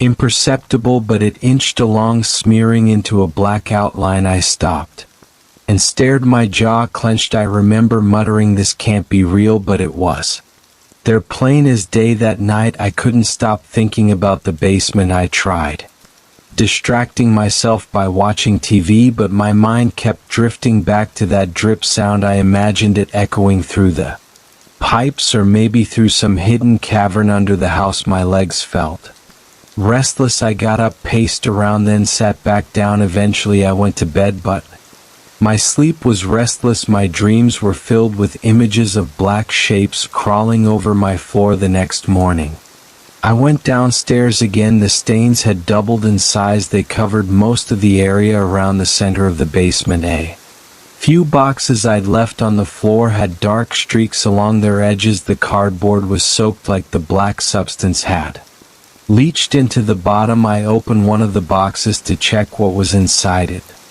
had some old tools and rusted nails, all covered in a thin layer of that dark stain. It smelled rancid, like musty earth, and something else I couldn't name. My eyes watered. I decided to move everything off the floor. I dragged boxes to the far corner, stacked them on a wooden pallet, and put some plastic under them so the stains wouldn't spread to my stuff. The basement felt colder than usual and my hands were shaking. I kept glancing at the floor to see if the shapes were shifting while I worked. I couldn't tell if I was imagining things. Every time I turned around I had the sense that they had spread an inch. My heartbeat thudded in my ears. I felt sweat gather on my forehead. Later that day I went to the hardware store. I asked the clerk about potential causes for weird stains on a basement floor. He gave me a puzzled look. He mentioned mold, mill, maybe some seepage. I bought heavy-duty cleaning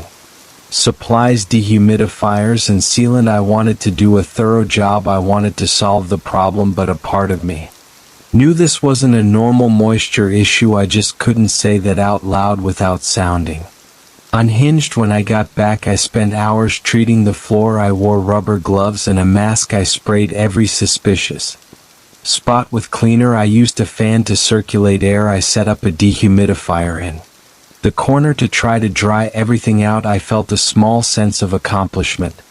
By the time I was done, I couldn't see most of the stains. The black marks had faded to faint gray blotches. My clothes were damp with sweat. My arms hurt from all the scrubbing and lifting. I shut off the basement light and locked the door, hoping I'd wake up to a normal floor. That night I barely slept, but I tried to stay optimistic. In the morning I opened the basement door. The smell of damp earth hit me immediately, like walking into a cave. I flipped on the light. The stains covered the entire center of the floor. Again, they had spread to the walls. This time I saw black streaks running vertically, as if something had clawed its way up my stomach, turned, and I felt a wave of dizziness. I stepped back and let the door close. I stood there in the hallway, breathing in and out, trying to calm myself. My mind raced. I pictured some hidden chamber under my house, or old pipes carrying strange runoff, but those explanations didn't fit the shapes. They were too defined. They looked like twisted faces pressed into the concrete. They looked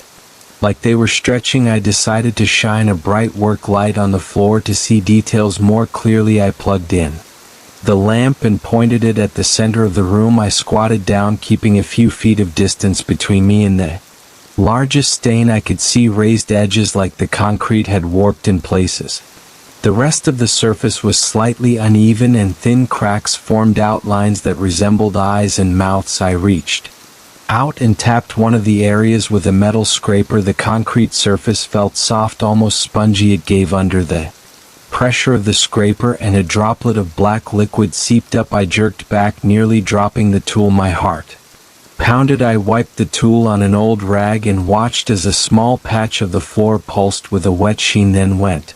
Still, I couldn't stay down there alone for much longer. My back was tense, and every small noise made me flinch. The drip, drip, drip echoed from beneath me. It never stopped. I took the scraper and chipped at one of the cracks. A small chunk of concrete came loose, revealing a damp layer of earth beneath. The soil looked dark and smelled stale. I leaned closer and felt my stomach twist. Something about it felt off. It was dense and sticky, like clay mixed with something else. I pressed my finger into it. It felt cold, and it left a sticky residue on my glove. I pulled back and decided I needed more help. I called a local contractor and explained that I had foundation issues in my basement. I didn't mention the faces or the shapes. I just said the concrete was cracking and there was unusual moisture. They said they'd send someone in a few days. I hated waiting that long, but I had no choice. I tried to avoid the basement until then. Each night, though, I heard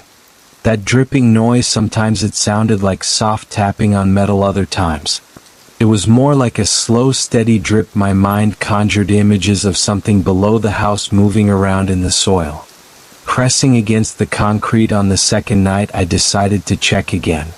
The smell was overpowering this time, like mildew mixed with rotting leaves. My eyes watered. I turned on the light and saw that the stains were now climbing up the support beams in thin streaks. They looked like veins. I touched one of the beams. It felt damp. The wood had started to swell a little. I ran my hand along the surface and felt lumps where the blackness had spread beneath the paint. I heard a faint creak from the ceiling above me, and I tensed up. It reminded me that the entire structure of the house might be affected if this kept going. My breath came in short bursts, and I could feel my pulse in my neck. I spent that night trying to do more research online. I searched for basement moisture issues, unusual mold, unexplained leaks. I found stories about old houses with hidden wells, about ancient pipes that caused weird stains, about fungus that grew in strange patterns. None of it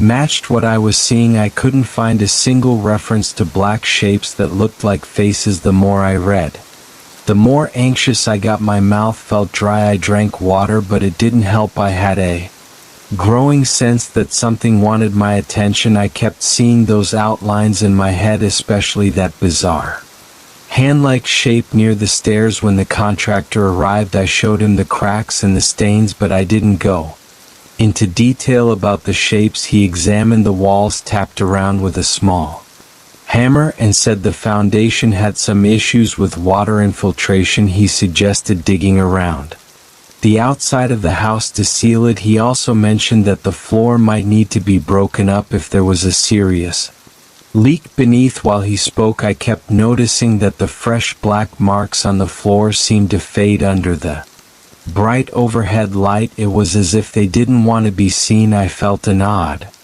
relief, but also a jolt of frustration, because I wanted him to see everything as it truly was. I nudged him to look at the center of the room where I'd noticed the shapes moving, but by then the shapes looked more like regular water stains. He left with a promise to send me a quote. I felt more alone than ever. I needed a plan. That night I decided to set up a Camera: I had an old camcorder with night vision. I set it on a tripod aimed at the center of the basement floor. I turned off all the lights and went upstairs. I felt uneasy, but I was determined to see if there was any movement overnight. I didn't sleep well. Every hour or so I heard faint tapping or dripping. At one point I thought I heard a low moan, but I convinced myself it was just the wind.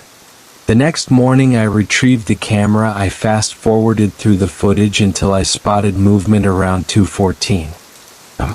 I saw the patches on the floor shimmer a little. It was faint, but I could see them darken in certain spots, then fade, then expand. It was like watching a slow breathing motion across the surface of the concrete. At times the shapes combined and formed a larger blotch, then that blotch broke apart into smaller ones. My skin prickled as I watched. By 4 a.m. the shapes had grown enough to touch the wooden support beams.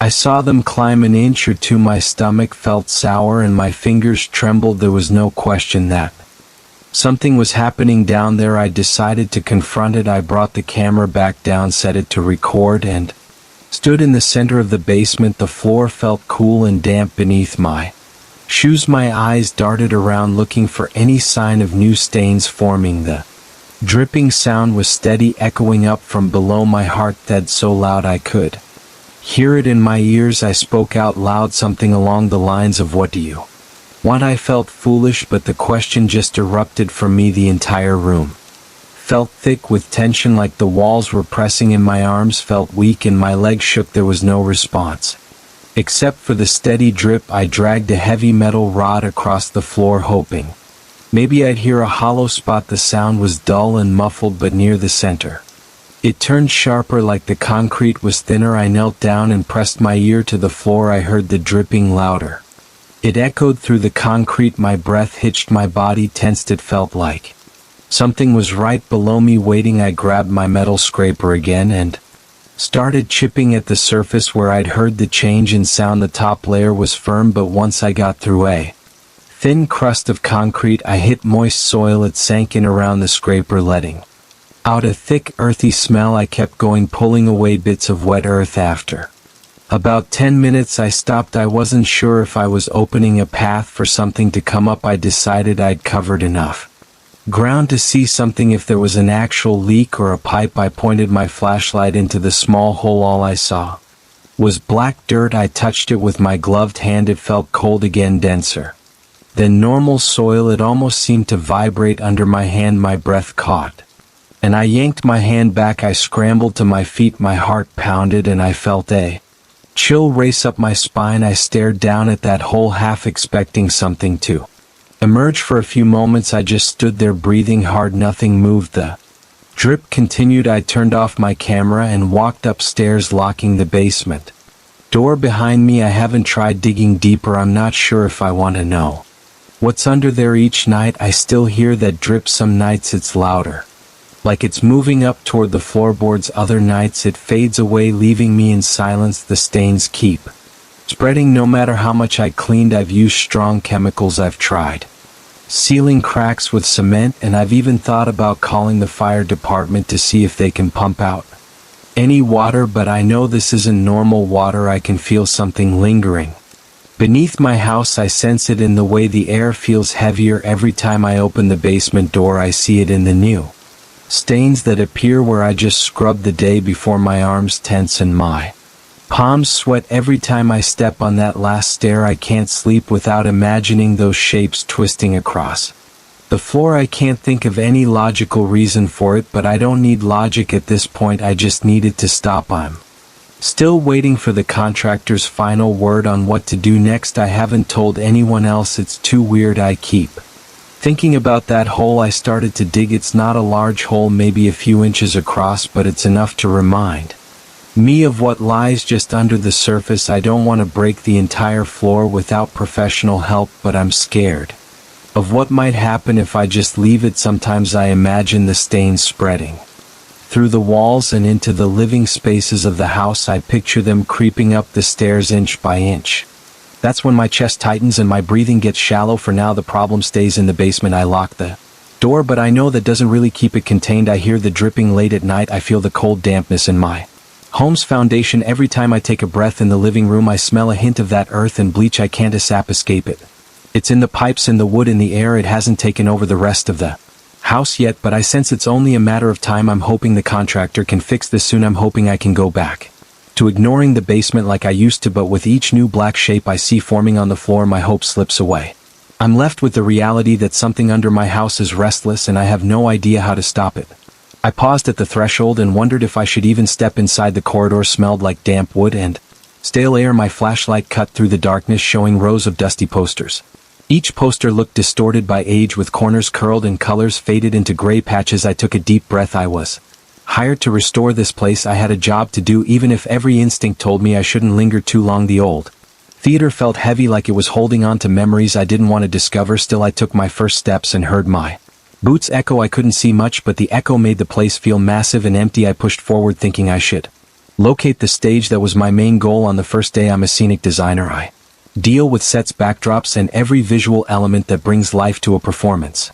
When I got the call about this theater, I was told it had been closed for years. The city wanted to bring it back to life. They were planning a grand reopening with a classic show. The budget was decent, and I jumped at the chance. I didn't expect anything too complicated. Old theaters are usually just dusty places that need fresh paint, new curtains, and a few structural fixes. I hadn't counted on the silence that felt like it was watching me. The corridor seemed endless, with broken light, fixed textures overhead. My flashlight beam flickered a bit, but I ignored it. I had fresh batteries in there. I found the door that led to the main seating area. It was stuck, probably swollen from moisture. I leaned my shoulder into it, gave it a hard shove, and felt it pop open. The door creaked like it was complaining. The sight inside made me pause. Rows of seats faced the stage. Most of the seats were covered in thick dust. Some seat cushions had holes or rips. A stale odor hovered in the air, something like old carpets and mold. I swallowed hard and moved slowly down the aisle. My flashlight swung across the stage. I saw torn backdrops that must have been left halfway through a production. A few set pieces leaned against the walls, their paint peeling. The big velvet curtains at the front looked stiff and faded. I walked up the steps onto the stage and nearly coughed from the layer of dust I kicked up. I set my tool back down. The stage felt unsteady under my feet. Pieces of rotted wood splintered along the edges. I scanned the area for any sign of water damage or structural risk. The boards squeaked a little, but I thought they might hold for now. I aimed my flashlight toward the wings. Old costumes hung on racks. Some were stained, some torn, and all had that musty smell that I associate with abandoned closets. I walked over to look at them. Most had tags with names I didn't recognize. They were from some old production, maybe a period drama. As I stood there, I heard what sounded like a soft clap. It was just a single clap, like someone testing the acoustics. I jerked my flashlight around, but I saw no one. My heart thumped a bit. It was probably something falling or settling, I thought. I stepped back onto the main part of the stage and started planning. My job was to note the stage dimensions and see how much we needed to rebuild. I had a small notepad. I started measuring with a tape, marking down lengths. Everything was quiet. Then I heard applause. It wasn't loud, but it was definitely clapping. It sounded like a small audience giving polite applause for a dress rehearsal. My neck tightened and I spun around. The seats were empty. The clapping faded. My mouth went dry. I told myself I was just imagining it, or maybe there was some old speak system shorting out. Still, I felt a pulse of adrenaline. I wanted to check the backstage area, so I walked toward the curtains. The velvet curtains were bigger up close than I'd expected. The fabric looked worn. I saw handprints in the dust, like someone had pressed their palms into the fabric. The shape of the hands was distinct and they seemed new. No footprints on the floor around them, though I touched one of the marks. The dust was cement smeared, revealing the red velvet underneath. I jerked my hand away. It was cold, almost damp. I felt a chill run along my arms. I rubbed them to warm up. I reminded myself that old buildings have drafts and weird humidity pockets. It was probably nothing. Still, the hair on the back of my neck stood up. I pushed through the curtain and found the backstage area. The floor back there was cluttered with empty crates, old paint cans, and broken props. I noticed a disconnected door labeled green room on the far side. The corridor next to it led to the dressing rooms. I needed to know how much of the backstage structure was salvageable, so I went over to the dressing rooms. The first one had a large mirror with yellowed lights around the edges. The surface of the mirror was hazy, like the glass had rotted from inside. I stared at my reflection. My eyes looked tired and I had a faint layer of dust on my jacket. Then I saw another face behind mine. Just for a split second, like an outline. I whipped around and the room was empty. My stomach clenched. I could feel sweat beading on my forehead. I left that dressing room and tried to open the next. The door opened with a squeak. This dressing room was a little bigger, with two mirrors side by side. Both were just As cloudy, there were stools in front of them and a broken makeup kit on the counter. As I scanned the room, I heard voices in the hall. They sounded faint, like people in casual conversation. I stepped out of the room and looked left then right. No one was there. The corridor was dark. My flashlight beam caught only peeling paint and old posters on the walls. Still, I heard those voices. They were low and calm, like actors running lines. I couldn't make out the words, but the tone was rehearsed like a script. I clenched my fists and forced myself to keep going. I had to see all the dressing rooms anyway. That was part of my job. The next few rooms looked similar: mirrors, chairs, random bits of costumes. In one room I found a single shoe on the floor. It looked like a character shoe for dancing with a leather sole. It was covered in dust, but the strap was unbuckled. I picked it up and set it on the counter, feeling uneasy. This place felt like it was stuck in time, waiting for someone to finish something. I just wanted to finish my survey and leave for the day. I checked my watch. It was only mid-afternoon, but the windows in the backstage corridor were covered with thick drapes, so it felt like late evening. I wanted better light, so I opened one of the drapes. A bit of sunlight came through, illuminating tiny particles of dust. I could see them dancing in the air. Then I heard footsteps behind me. They were slow and deliberate, like someone walking in heavy boots. I turned, shining my flashlight. Nothing. The corridor was still empty. My breathing got shallow. My mind raced. I wondered if maybe another worker was here without me knowing, but I remembered the caretaker said I'd be the only one here today. I walked back to the stage to gather my things. I wanted to call the caretaker just to confirm that no one else was around. As I approached my tool bag, I heard the sound of chairs folding up, like audience seats flipping. I looked out at the auditorium. Nothing moved, but the sound continued, as if seat after seat was returning to an upright position. Then it stopped. I felt my throat tighten. My palms were sweaty. I pulled out my phone. No signal. The caretaker had mentioned the walls were thick and phone reception might be spotty. I swore under my breath and stuffed the phone back into my jacket pocket. I decided to take a quick look around the stage one more time before leaving. The structure under the stage might be important for my next steps. There was a narrow staircase that led beneath it. I descended carefully, the wood creaking under my weight. The air down there was even more stale, with a slight odor of something like old metal or rust. My flashlight lit up old cables, wooden supports, and a few abandoned set pieces. I heard a faint humming sound, like distant chanting or a group vocal warm-up. It echoed around me. I couldn't pinpoint the source. My heart thumped harder and I felt a knot in my stomach. I walked through the stage area, ducking under beams. My footsteps were slow. Each step felt like a risk. I found a broken stool and a few random props: a fake tree trunk, a large plastic column, and a cardboard backdrop piece with a castle painted on it. Dust clung to every surface. The humming grew louder for a moment, then cut out. I stopped, held my breath, and waited for something else. Silence again. That silence felt alive, like it was waiting for my next move. I felt a bead of sweat roll down my temple. I turned around and headed back to the staircase. On my way out, I noticed a small door marked storage. It was unlocked. I pushed it open. Inside there were large shelves piled with old costumes, random props, and some bits of scenery. The smell of mothballs hit me immediately. I stepped inside and poked around with my flashlight. I saw dusty hats, torn curtains, leftover fabric rolls. Then I noticed a faint handprint on one of the shelves. It looked recent, with a thin layer of dust around it. The size of the hand was similar to mine, maybe a bit smaller. I wiped sweat from my brow and backed out of the storage room. I locked the door behind me. Even though I had no key, I just slid the bolt on the inside and pulled the door shut. It didn't make sense, but I did it anyway because something felt wrong in there. I climbed the stairs and walked straight to my tool bag. My flashlight flickered again. I planned to head home for the day.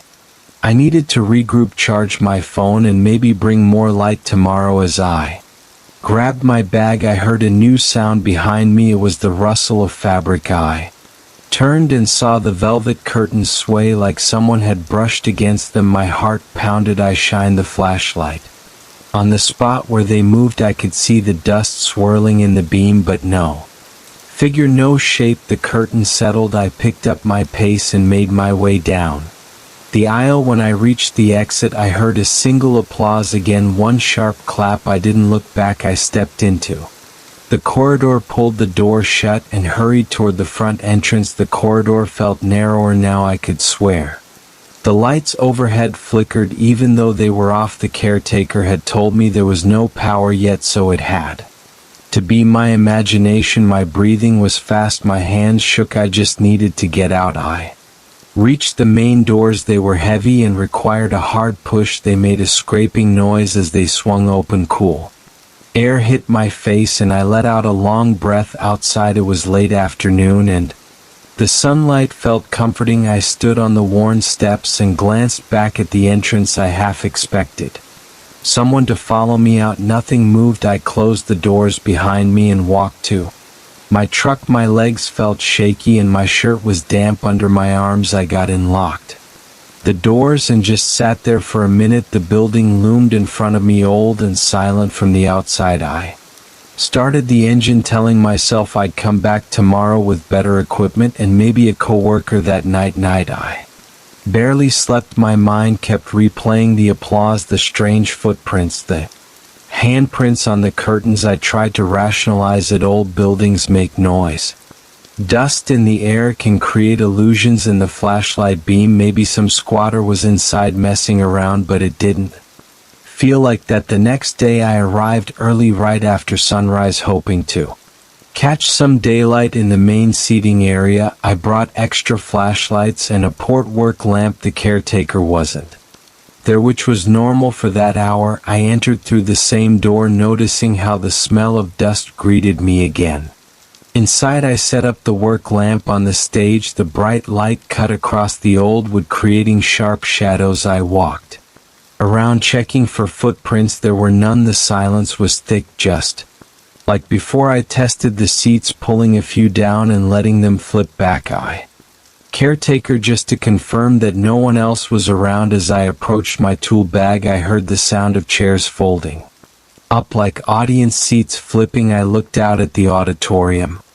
Nothing moved, but the sound continued, as if seat after seat was returning to an upright position. Then it stopped. I felt my throat tighten. My palms were sweaty. I pulled out my phone. No signal. The caretaker had mentioned the walls were thick and phone reception might be spotty. I swore under my breath and stuffed the phone back into my jacket pocket. I decided to take a quick look around the stage one more time before leaving. The structure under the stage might be important for my next steps. There was a narrow staircase that led beneath it. I descended carefully, the wood creaking under my weight. The air down there was even more stale, with a slight odor of something like old metal or rust. My flashlight lit up old cables, wooden supports, and a few abandoned set pieces. I heard a faint humming sound, like distant chanting or a group vocal warm-up. It echoed around me. I couldn't pinpoint the source. My heart thumped harder and I felt a knot in my stomach. I walked through the stage area, ducking under beams. My footsteps were slow. Each step felt like a risk. I found a broken stool and a few random props, a fake tree trunk, a large plastic column, and a cardboard backdrop piece with a castle painted on it. Dust clung to every surface. The humming grew louder for a moment, then cut out. I stopped, held my breath, and waited for something else. Silence again. That silence felt alive, like it was waiting for my next move. I felt a bead of sweat roll down my temple. I turned around and headed back to the staircase. On my way out, I noticed a small door marked storage. It was unlocked. I pushed it open. Inside there were large shelves piled with old costumes, random props, and some bits of scenery. The smell of mothballs hit me immediately. I stepped inside and poked around with my flashlight. I saw dusty hats, torn curtains, leftover fabric rolls. Then I noticed a faint handprint on one of the shelves. It looked recent, with a thin layer of dust around it. The size of the hand was similar to mine, maybe a bit smaller. I wiped sweat from my brow and backed out of the storage room. I locked the door behind me. Even though I had no key, I just slid the bolt on the inside and pulled the door shut. It didn't make sense, but I did it anyway because something felt wrong in there. I climbed the stairs and walked straight to my tool bag. My flashlight flickered again. I planned to head home for the day. I needed to regroup, charge my phone, and maybe bring more light tomorrow. As I grabbed my bag, I heard a new sound behind me. It was the rustle of fabric. I turned and saw the velvet curtains sway like someone had brushed against them. My heart pounded. I shined the flashlight on the spot where they moved. I could see the dust swirling in the beam, but no figure, no shape. The curtain settled. I picked up my pace and made my way down the aisle. When I reached the exit, I heard a single applause again, one sharp clap. I didn't look back. I stepped into the corridor, pulled the door shut, and hurried toward the front entrance. The corridor felt narrower now. I could swear the lights overhead flickered even though they were off. The caretaker had told me there was no power yet, so it had to be my imagination. My breathing was fast, my hands shook. I just needed to get out. I reached the main doors. They were heavy and required a hard push. They made a scraping noise as they swung open. Cool air hit my face and I let out a long breath. Outside it was late afternoon and the sunlight felt comforting. I stood on the worn steps and glanced back at the entrance. I half expected someone to follow me out. Nothing moved. I closed the doors behind me and walked to my truck. My legs felt shaky and my shirt was damp under my arms. I got in, locked the doors, and just sat there for a minute. The building loomed in front of me, old and silent from the outside. I started the engine, telling myself I'd come back tomorrow with better equipment and maybe a coworker. That night I barely slept. My mind kept replaying the applause, the strange footprints, the handprints on the curtains. I tried to rationalize it. Old buildings make noise. Dust in the air can create illusions. In the flashlight beam, maybe some squatter was inside messing around, but it didn't feel like that. The next day I arrived early, right after sunrise, hoping to catch some daylight in the main seating area. I brought extra flashlights and a port work lamp. The caretaker wasn't there, which was normal for that hour. I entered through the same door, noticing how the smell of dust greeted me again. Inside I set up the work lamp on the stage. The bright light cut across the old wood, creating sharp shadows. I walked around, checking for footprints. There were none. The silence was thick, just like before. I tested the seats, pulling a few down and letting them flip back. I thought maybe that was the source of the folding seat sounds from yesterday. As I tested them, I realized they didn't sound the same as what I heard. The actual noise yesterday was more gradual, like a row of seats flipping in sequence. My test only produced single snaps. I tried not to let the unease get to me. I had tasks to do. I needed to measure the premium arch and see if the rigging for the curtains could be salvaged. I climbed a small ladder near the wings and examined the pulley systems. The ropes were frayed. I wrote down notes about replacements. My mind wandered back to the applause. I kept checking over my shoulder, expecting to see a shadow or movement, but it was quiet. I spent most of the morning repairing a portion of the stage floor. I replaced a few rotted boards and hammered them into place. The sound of my hammer echoed. At one point I thought I heard a voice calling from the auditorium, but when I sat down the hammer and listened, I heard nothing. I rolled my stiff shoulders and tried to ignore the creeping tension. After a short lunch break outside, I came back in and decided to check the dressing rooms again. I wanted to see them in daylight. The corridor was gloomy, but I could see dust motes floating in the sunlight that crept through small windows. I entered the first dressing room. The mirror was still foggy. I glanced at it quickly, but all I saw was my own reflection. In the second dressing room, I noticed that the single shoe I'd placed on the counter was on the floor again, as if someone had moved it. I stared at it, my heart pounding. I reached down and picked it up. It felt cold to the touch, like it had been in a freezer. My hand shook a little as I set it back on the counter. Then I felt goosebumps on my arms. The temperature in the room dropped. My breath felt tight. I turned and left. Out in the corridor, the voices started again. This time they were more distinct, like lines from a play. I heard someone say, "We need to start from the top," in a firm tone. I heard a response that sounded like, "All right, places, please." My stomach flipped. It sounded so close, like people standing right there, but no one was visible. I broke into a cold sweat. I took a step forward, then another. The voices stopped. My ears rang in the silence. I hurried to the stage, grabbed my things, and headed out once more. I glanced at the velvet curtains on my way. I swear I saw them move again, just a slight sway when I finally exited. The caretaker was outside checking something in the small courtyard. I told him I needed more help for the restoration. He looked at me with a concerned expression and nodded. I didn't explain what had happened. I just said the theater had issues I wasn't prepared to handle alone. He said he understood. We agreed to bring in a small Crew next time he locked the doors and we both left. I've gone back a few times with the crew nobody has experienced anything quite like I did, at least not to the same degree, but sometimes the workers mention weird sounds or flickering lights. They tell me they hear the occasional footstep or see something move in the corner of their eye. Still the work continues. We're making progress on the sets, the new paint, the seating, repairs the city wants. This place reopened in a few months. Every day I feel uneasy in there. It's like the theater itself is waiting for something. The caretaker asked if we wanted to bring in a security guard at night. I refused. I don't want anyone alone in there until we finish. I'm not giving up.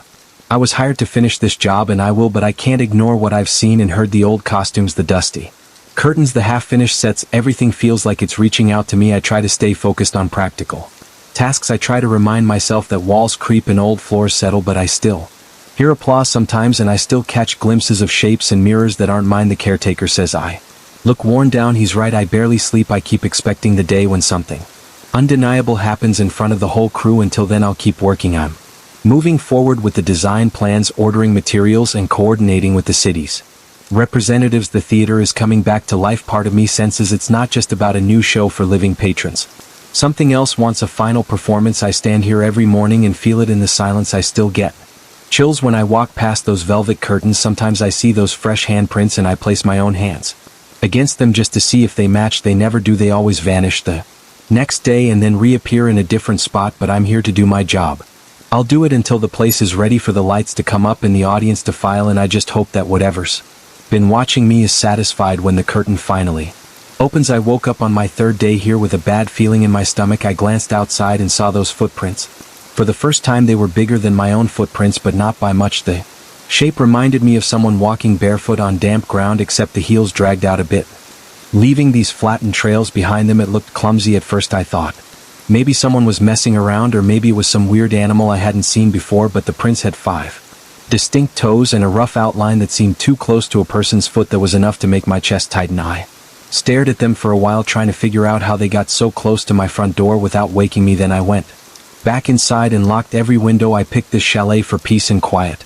I planned on fishing in the lake nearby, writing a few notes in my journal and just taking it easy, but after I found those footprints I felt a weight in my chest. Every time the sun started to go down. There's no phone signal out here, and the nearest neighbor is a good hour's driveway down a twisty road. The air is cold and thin and there's not much cover out here except for a few trees around the slope. Once night comes it's pitch black. My flashlight only stretches a short distance. That first evening after seeing the footprints I kept my lantern on in the living room. I made sure the doors and windows were locked. I tried to sleep but my heart was pounding. The next morning I checked the perimeter. There were more footprints circling the house. It was like something had walked around the entire chalet.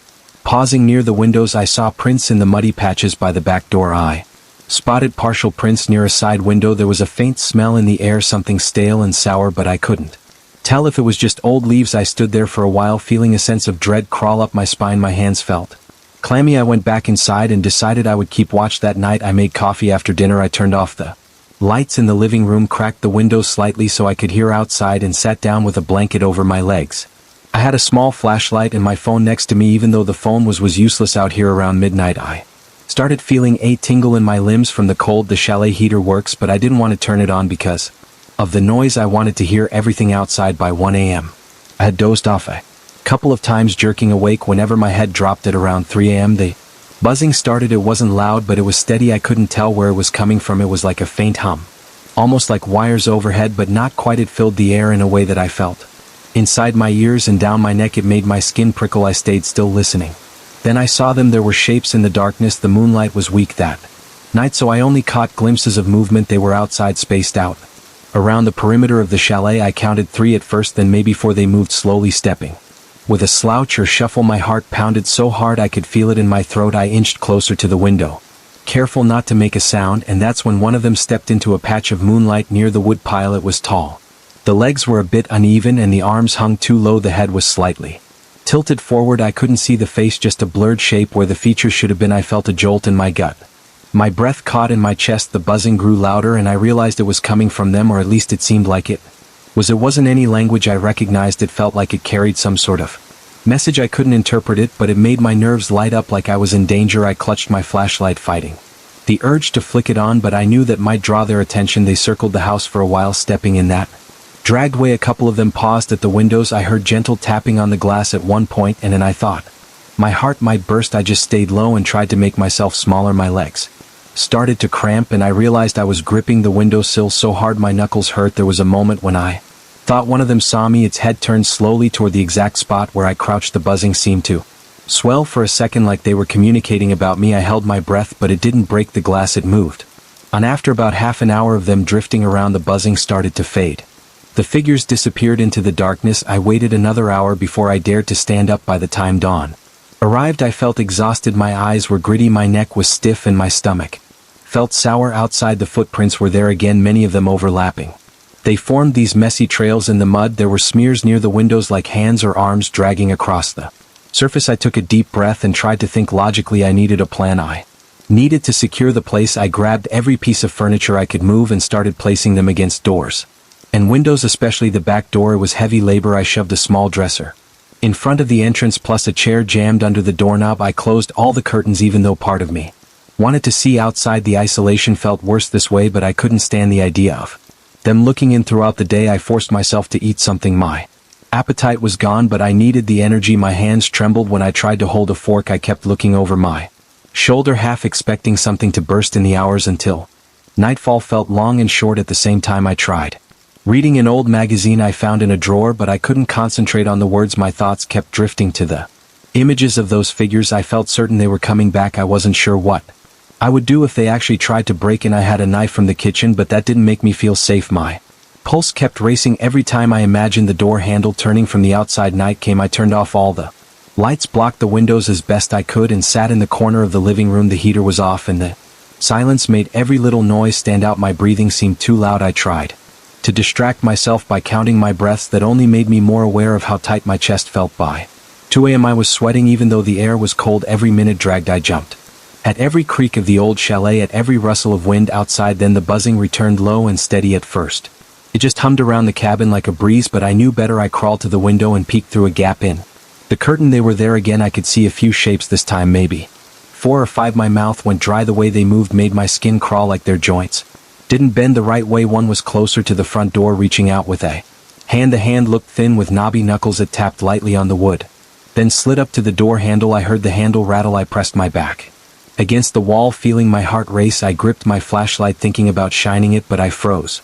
My thoughts were mostly curses and raw panic. I held my breath, hoping they would move on. They didn't. One of them started tapping on the window nearest the kitchen. Another stood in front of the living room window, just inches from the glass. The buzzing sound seemed to shift in tone, like they were conferring with each other. I reached for my phone. Out of instinct, no signal. I felt a wave of helplessness surge through me. My pulse hammered in my ears so hard it was almost painful. I imagined them prying open the door or smashing the window. I tried to think if I had time to hide, but hide where the chalet is small. My mind was racing with scenarios, none of them good. The tapping got louder. They were definitely testing the barriers. I could hear a sort of scraping, as if one of them was dragging its nails or maybe a tool across the wood. I inched over to the small hallway that leads to the bedroom and bathroom room. I shut the bedroom door behind me, though that made me feel a bit trapped. I stood there for a long time, just listening. My breath was shallow and my knees felt weak. The buzzing outside rose and fell in waves. Sometimes it sounded closer, sometimes further. I got the sense they were moving around the house, examining every corner. At one point I heard a rattling noise by the back door, like they were pushing on it. The dresser I put against it made a scrap ring sound as it shifted on the floor. I was sure they'd break it open right then, but it held some time. Around 4 a.m. the noise started to diminish. I heard a low hum that slowly grew softer. The tapping stopped. I waited another 30 minutes before building up the courage to peek out. When I moved back into the living room, I felt my legs wobble. My shirt was damp with sweat. I looked through a corner of the curtain. They were gone. The porch was empty. The footprints near the door looked deeper and more smeared, but there was no sign of them. The sky had that faint light that comes just before dawn. I realized my jaw hurt because I'd been clenching it so hard. I didn't sleep that morning. My thoughts were scattered and my body felt weak. I figured I had to do something more to protect the chalet. I started piling more furniture in front of the windows, especially the ones where I'd heard the tapping. I found some old nails and a hammer in a closet. I tried to secure some boards across the largest window in the living room. My hands kept shaking, and I almost hit my thumb a couple of times. I had to stop for a moment because my heart was pounding and I felt dizzy. I drank some water and forced down a piece of bread. The day was quiet. I didn't see any movement outside. It was unsettling, though the silence felt heavier than normal. No birds chirped, and even the Wind seemed to stop, the only noise was my own breathing and the occasional creak of the floor as I moved around. I managed to barricade the main windows pretty well. I pushed a heavy armoire against the living room window from the inside, leaving just a small gap where I could peek out if I needed to. By late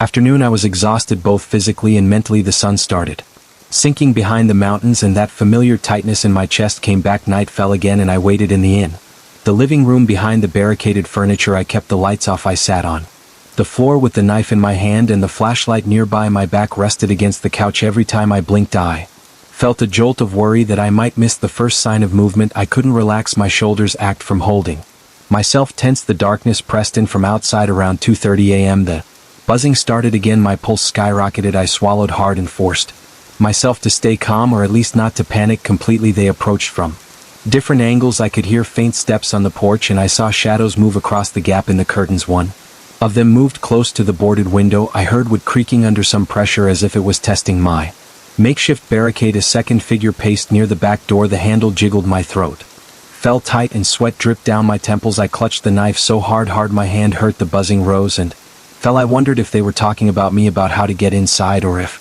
they even understood what doors and windows were. The not knowing filled my chest with a deep fear that made me feel almost sick. Then the door knob turned partway. The chair jammed against it from the inside, held for now, but the handle kept twisting. I saw it move up and down in short little jerks. My heart pounded in my ears. I gripped the knife, half thinking I should try to scare them off, but I couldn't move. My legs felt numb.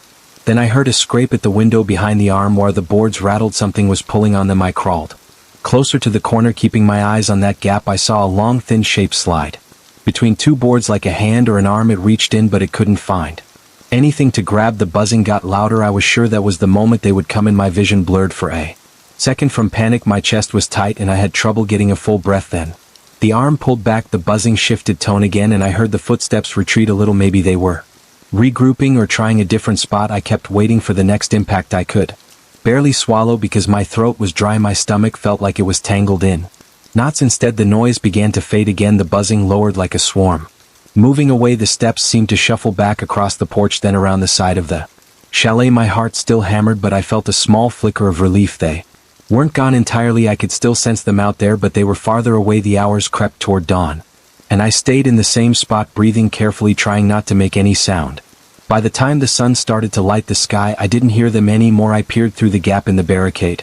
No one was there, but the footprints around the porch were heavier, more scattered. They definitely tried to get inside. I think they're just waiting for the right moment. Now it's daylight. I'm writing this down because I need to keep my mind straight. My nerves are shot. I keep glancing at the windows and doors, triple checking my barricades. Every little noise outside makes me flinch. I've got a feeling they'll come back again tonight, maybe in larger numbers or maybe with more force. My stomach cramps at the thought. I can almost hear that buzzing right now echoing in my head. I'm not sure what they are or why they're targeting this place, but I know they're not giving up. I feel vulnerable, exposed. It's only a matter of time before they try harder to get in, and I'm not sure how much longer I can keep them. I still remember the day I got the invitation. It arrived in a plain envelope with my name scrolled in tight, slanted letters. The note inside was short. It said there was a collector who owned a private library full of rare books. He heard about my interest in old volumes and asked if I wanted to visit. The note gave me no details, only a date and an address. It felt abrupt, but I didn't hesitate. I had always searched for obscure tes and hidden treasures. This sounded like a chance I couldn't ignore. I drove out on a Thursday afternoon. The address led me to a large estate tucked behind tall iron gates. The grounds were quiet. The grass looked overgrown and a stone path led to a front door with a tarnished knocker shaped like a dragon's head. I knocked once. No one answered at first, but then an older man in a black suit opened the door. He nodded, didn't say his name, and beckoned me inside. The foyer smelled of old wood. The walls were lined with paintings of people I didn't recognize. None of them seemed to smile. The man in the suit led me down a long corridor, but there was no sign of them. The sky had that faint light that comes just before dawn. I realized my jaw hurt because I'd been clenching it so hard. I didn't sleep that morning. My thoughts were scattered and my body felt weak. I figured I had to do something more to protect the chalet. I started piling more furniture in front of the windows, especially the ones where I'd heard the tapping. I found some old nails and a hammer in a closet. I tried to secure some boards across the largest window in the living room. My hands kept shaking, and I almost hit my thumb a couple of times. I had to stop for a moment because my heart was pounding and I felt dizzy. I drank some water and forced down a piece of bread. The day was quiet. I didn't see any movement outside. It was unsettling.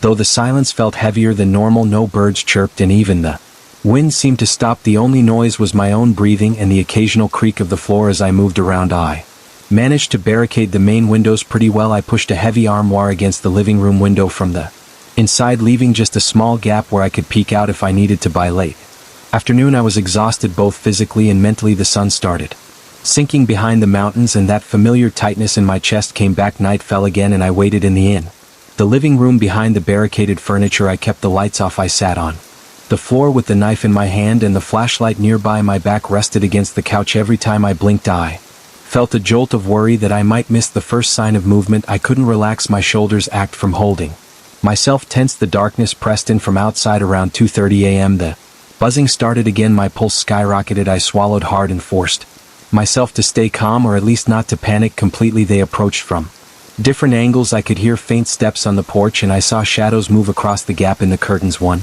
of them moved close to the boarded window. I heard wood creaking under some pressure as if it was testing my makeshift barricade. A second figure paced near the back door. The handle jiggled. My throat felt tight and sweat dripped down my temples. I clutched the knife so hard my hand hurt. The buzzing rose and fell. I wondered if they were talking about me, about how to get inside, or if they even understood what doors and windows were. The not knowing filled my chest with a deep fear that made me feel almost sick. Then the doorknob turned partway. The chair jammed against it from the inside, held for now, but the handle kept twisting. I saw it move up and down in short little jerks. My heart pounded in my ears. I gripped the knife half thinking I should try to scare them off, but I couldn't move. My legs felt numb. Then I heard a scrape at the window behind the armoire. The boards rattled. Something was pulling on them. I crawled closer to the corner, keeping my eyes on that gap. I saw a long thin shape slide between two boards like a hand or an arm. It reached in, but it couldn't find anything to grab. The buzzing got louder. I was sure that was the moment they would come in. My vision blurred for a second from panic. My chest was tight and I had trouble getting a full breath. Then the arm pulled back. The buzzing shifted tone again and I heard the footsteps retreat a little. Maybe they were regrouping or trying a different spot. I kept waiting for the next impact. I could barely swallow because my throat was dry. My stomach felt like it was tangled in knots. Instead the noise began to fade again. The buzzing lowered like a swarm moving away. The steps seemed to shuffle back across the porch, then around the side of the chalet. My heart still hammered, but I felt a small flicker of relief. They weren't gone entirely. I could still sense them out there, but they were farther away. The hours crept toward dawn and I stayed in the same spot, breathing carefully, trying not to make any sound. By the time the sun started to light the sky, I didn't hear them anymore. I peered through the gap in the barricade. No one was there, but the footprints around the porch were heavier, more scattered. They definitely tried to get inside. I think they're just waiting for the right moment. Now it's daylight. I'm writing this down because I need to keep my mind straight. My nerves are shot. I keep glancing at the windows and doors, triple checking my barricades. Every little noise outside makes me flinch. I've got a feeling they'll come back again tonight, maybe in larger numbers or maybe with more force. My stomach cramps at the thought. I can almost hear that buzzing right now echoing in my head. I'm not sure what they are or why they're targeting this place, but I know they're not giving up. I feel vulnerable, exposed. It's only a matter of time before they try harder to get in, and I'm not sure how much longer I can keep them. I still remember the day I got the invitation. It arrived in a plain envelope with my name scrolled in tight, slanted letters. The note inside was short. It said there was a collector who owned a private library full of rare books. He heard about my interest in old volumes and asked if I wanted to visit. The note gave me no details, only a date and an address. It felt abrupt, but I didn't hesitate. I had always searched for obscure tes and hidden treasures. This sounded like a chance I couldn't ignore. I drove out on a Thursday afternoon. The address led me to a large estate tucked behind tall iron gates. The grounds were quiet. The grass looked overgrown and a stone path led to a front door with a tarnished knocker shaped like a dragon's head. I knocked once. No one answered at first, but then an older man in a black suit opened the door. He nodded, didn't say his name, and beckoned me inside. The foyer smelled of old wood. The walls were lined with paintings of people I didn't recognize. None of them seemed to smile. The man in the suit led me down a long corridor. Every few steps I saw small niches holding strange artifacts, an ancient mask here, a stone figurine there. He walked fast. His shoes clicked on the marble floor. I didn't speak because I felt an odd tension, like I was walking into a place not meant for me. After several turns we stopped in front of two massive wooden doors. He pushed them open.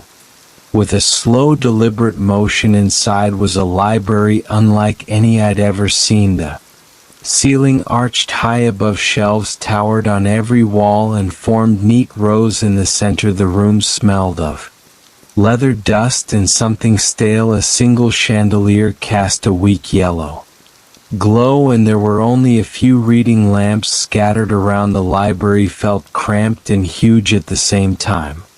I could see row after row of books, some thick, some thin, many in languages I didn't recognize. Most had spines covered in script I couldn't read. Some had symbols etched into the leather. The shelves themselves had carvings of runes and small geometric shapes. It looked like everything in this library had been put here with great care. I saw a man standing near a large oak desk at the center of the room. He was tall and thin with close-cropped gray hair. He wore a dark blazer and no tie. When I approached him, he extended his hand and introduced himself as the owner of the collection.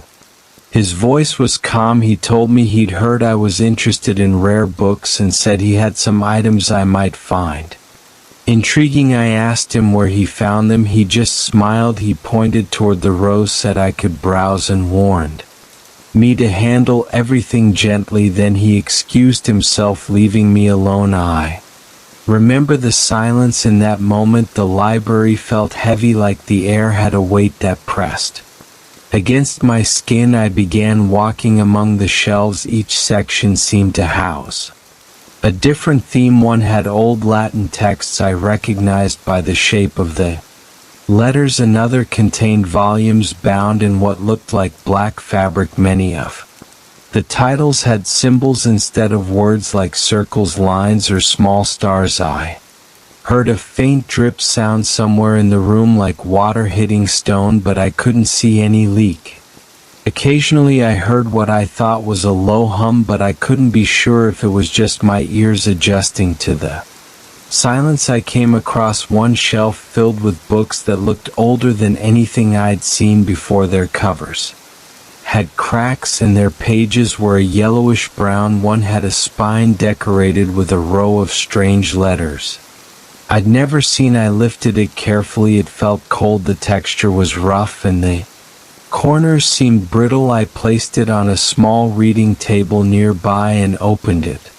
The first page had rows of symbols in black ink. Some resembled shapes that reminded me of runes. Others looked like scribbles. As I flipped through the pages, I felt a slight headache form behind my eyes. My chest tightened and my breathing felt shallow. The paper smelled of mold and something metallic. The ink seemed fresh, which confused me. It shone under the reading lamp. I turned one page too quickly and the paper made a scratching sound. I blinked. Suddenly my vision blurred. My throat clenched. I felt a strange pressure on my temples, then a sudden rush of dizziness. My arms went weak and I had to rest my elbows on the table to keep from falling. That's when I saw something. It was like a flash, but lasted long enough for me to register details. I saw walls of stone flickering, torchlight, and a long corridor that twisted out of sight. The corridor had a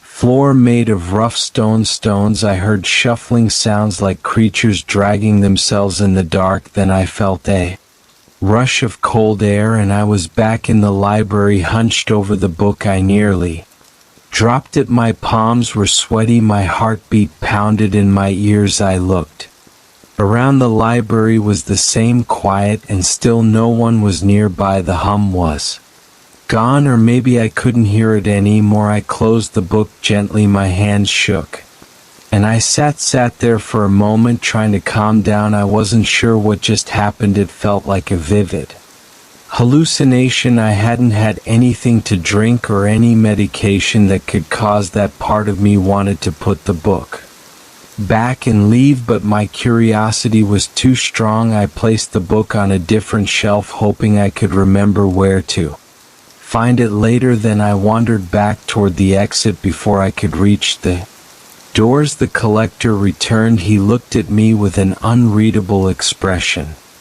He asked if I'd found anything interesting. I told him I'd seen some unusual items but left out the vision. He nodded, smiled politely, and escorted me to the foyer. On my way out, he handed me a small card. It had a phone number and his name, but no address. He said I could Call if I had questions. Then he shut the door behind me. That night I couldn't sleep. My mind kept replaying those images, the corridor, the crawling shapes in the corners, the damp stone walls. When I did drift off, I dreamed I was inside a library that never ended. The shelves stretched in all directions and I couldn't see an exit. The floor was made of black and white tiles that formed patterns. I walked slowly, hearing my footsteps echo. Then I heard faint whispers. They were soft at first, then grew louder. They surrounded me, but I couldn't tell which direction they came from. My mouth felt dry and I started to sweat. I tried to run, but the aisles seemed to change positions. The shelves rearranged themselves, cutting me off. I woke up gasping. My shirt was soaked in sweat and my pulse hammered in my throat.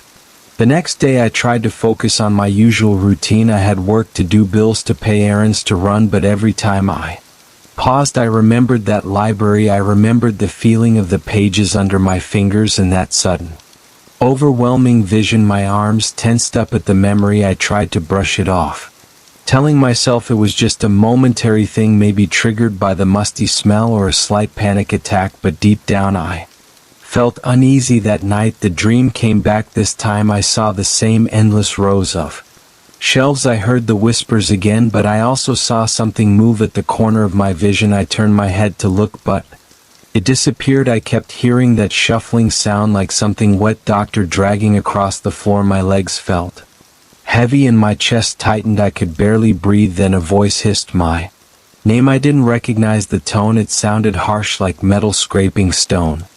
I woke up in a panic. My mouth was dry and my heart thudded in my chest. I got up, walked around my apartment, checked every corner like I expected to find someone hiding. The lights felt too bright and the quiet felt threatening. Over the next few days I noticed I wasn't just having nightmares. I started hearing small noises during the day in my apartment. I heard soft tapping sounds at night. I checked the windows, but there was nothing. Sometimes I'd see a shadow from the corner of my eye, but when I turned, there was only an empty wall. My nerves were shot. I tried ignoring it, but it felt like that experience in the collector's library had opened a door in my mind. I didn't tell anyone because I wasn't sure what to say. It sounded crazy. One evening I sat on my couch flipping through channels. I felt something cold on the back of my neck. I froze. It lasted a second, like a hand brushing against my skin. I jerked up, spun around, but saw nothing. My lamp started flickering. My stomach churned. My mouth went dry. My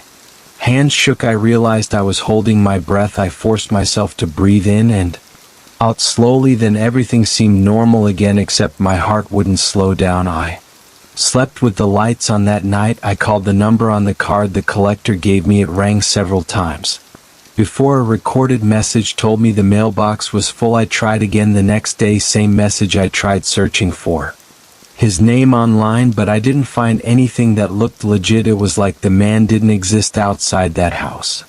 I thought about driving back to the estate, but I felt anxious about seeing him. I wasn't sure I wanted to step back into that library. The memory of that book made me queasy. The nightmares kept getting stronger. I found myself standing in that endless library night after night. The murmurings turned into a continuous drone. It felt like thousands of voices speaking all at once. My ears ached from the intensity. My throat closed up. Sometimes I'd see shapes moving on the shelves, like figures crouched among the books, peeking at me with shining eyes. Other times I'd see glimpses of those stone corridors, as though the library and the underground maze were connected. I felt lost. My clothes in the dream were always damp and the air smelled like ancient dust and rotting paper. One night I heard something scraping along the floor behind me. I turned and saw a shape that looked twisted and low to the ground. I only caught a glimpse because my fear spiked and I jolted awake. My sheets were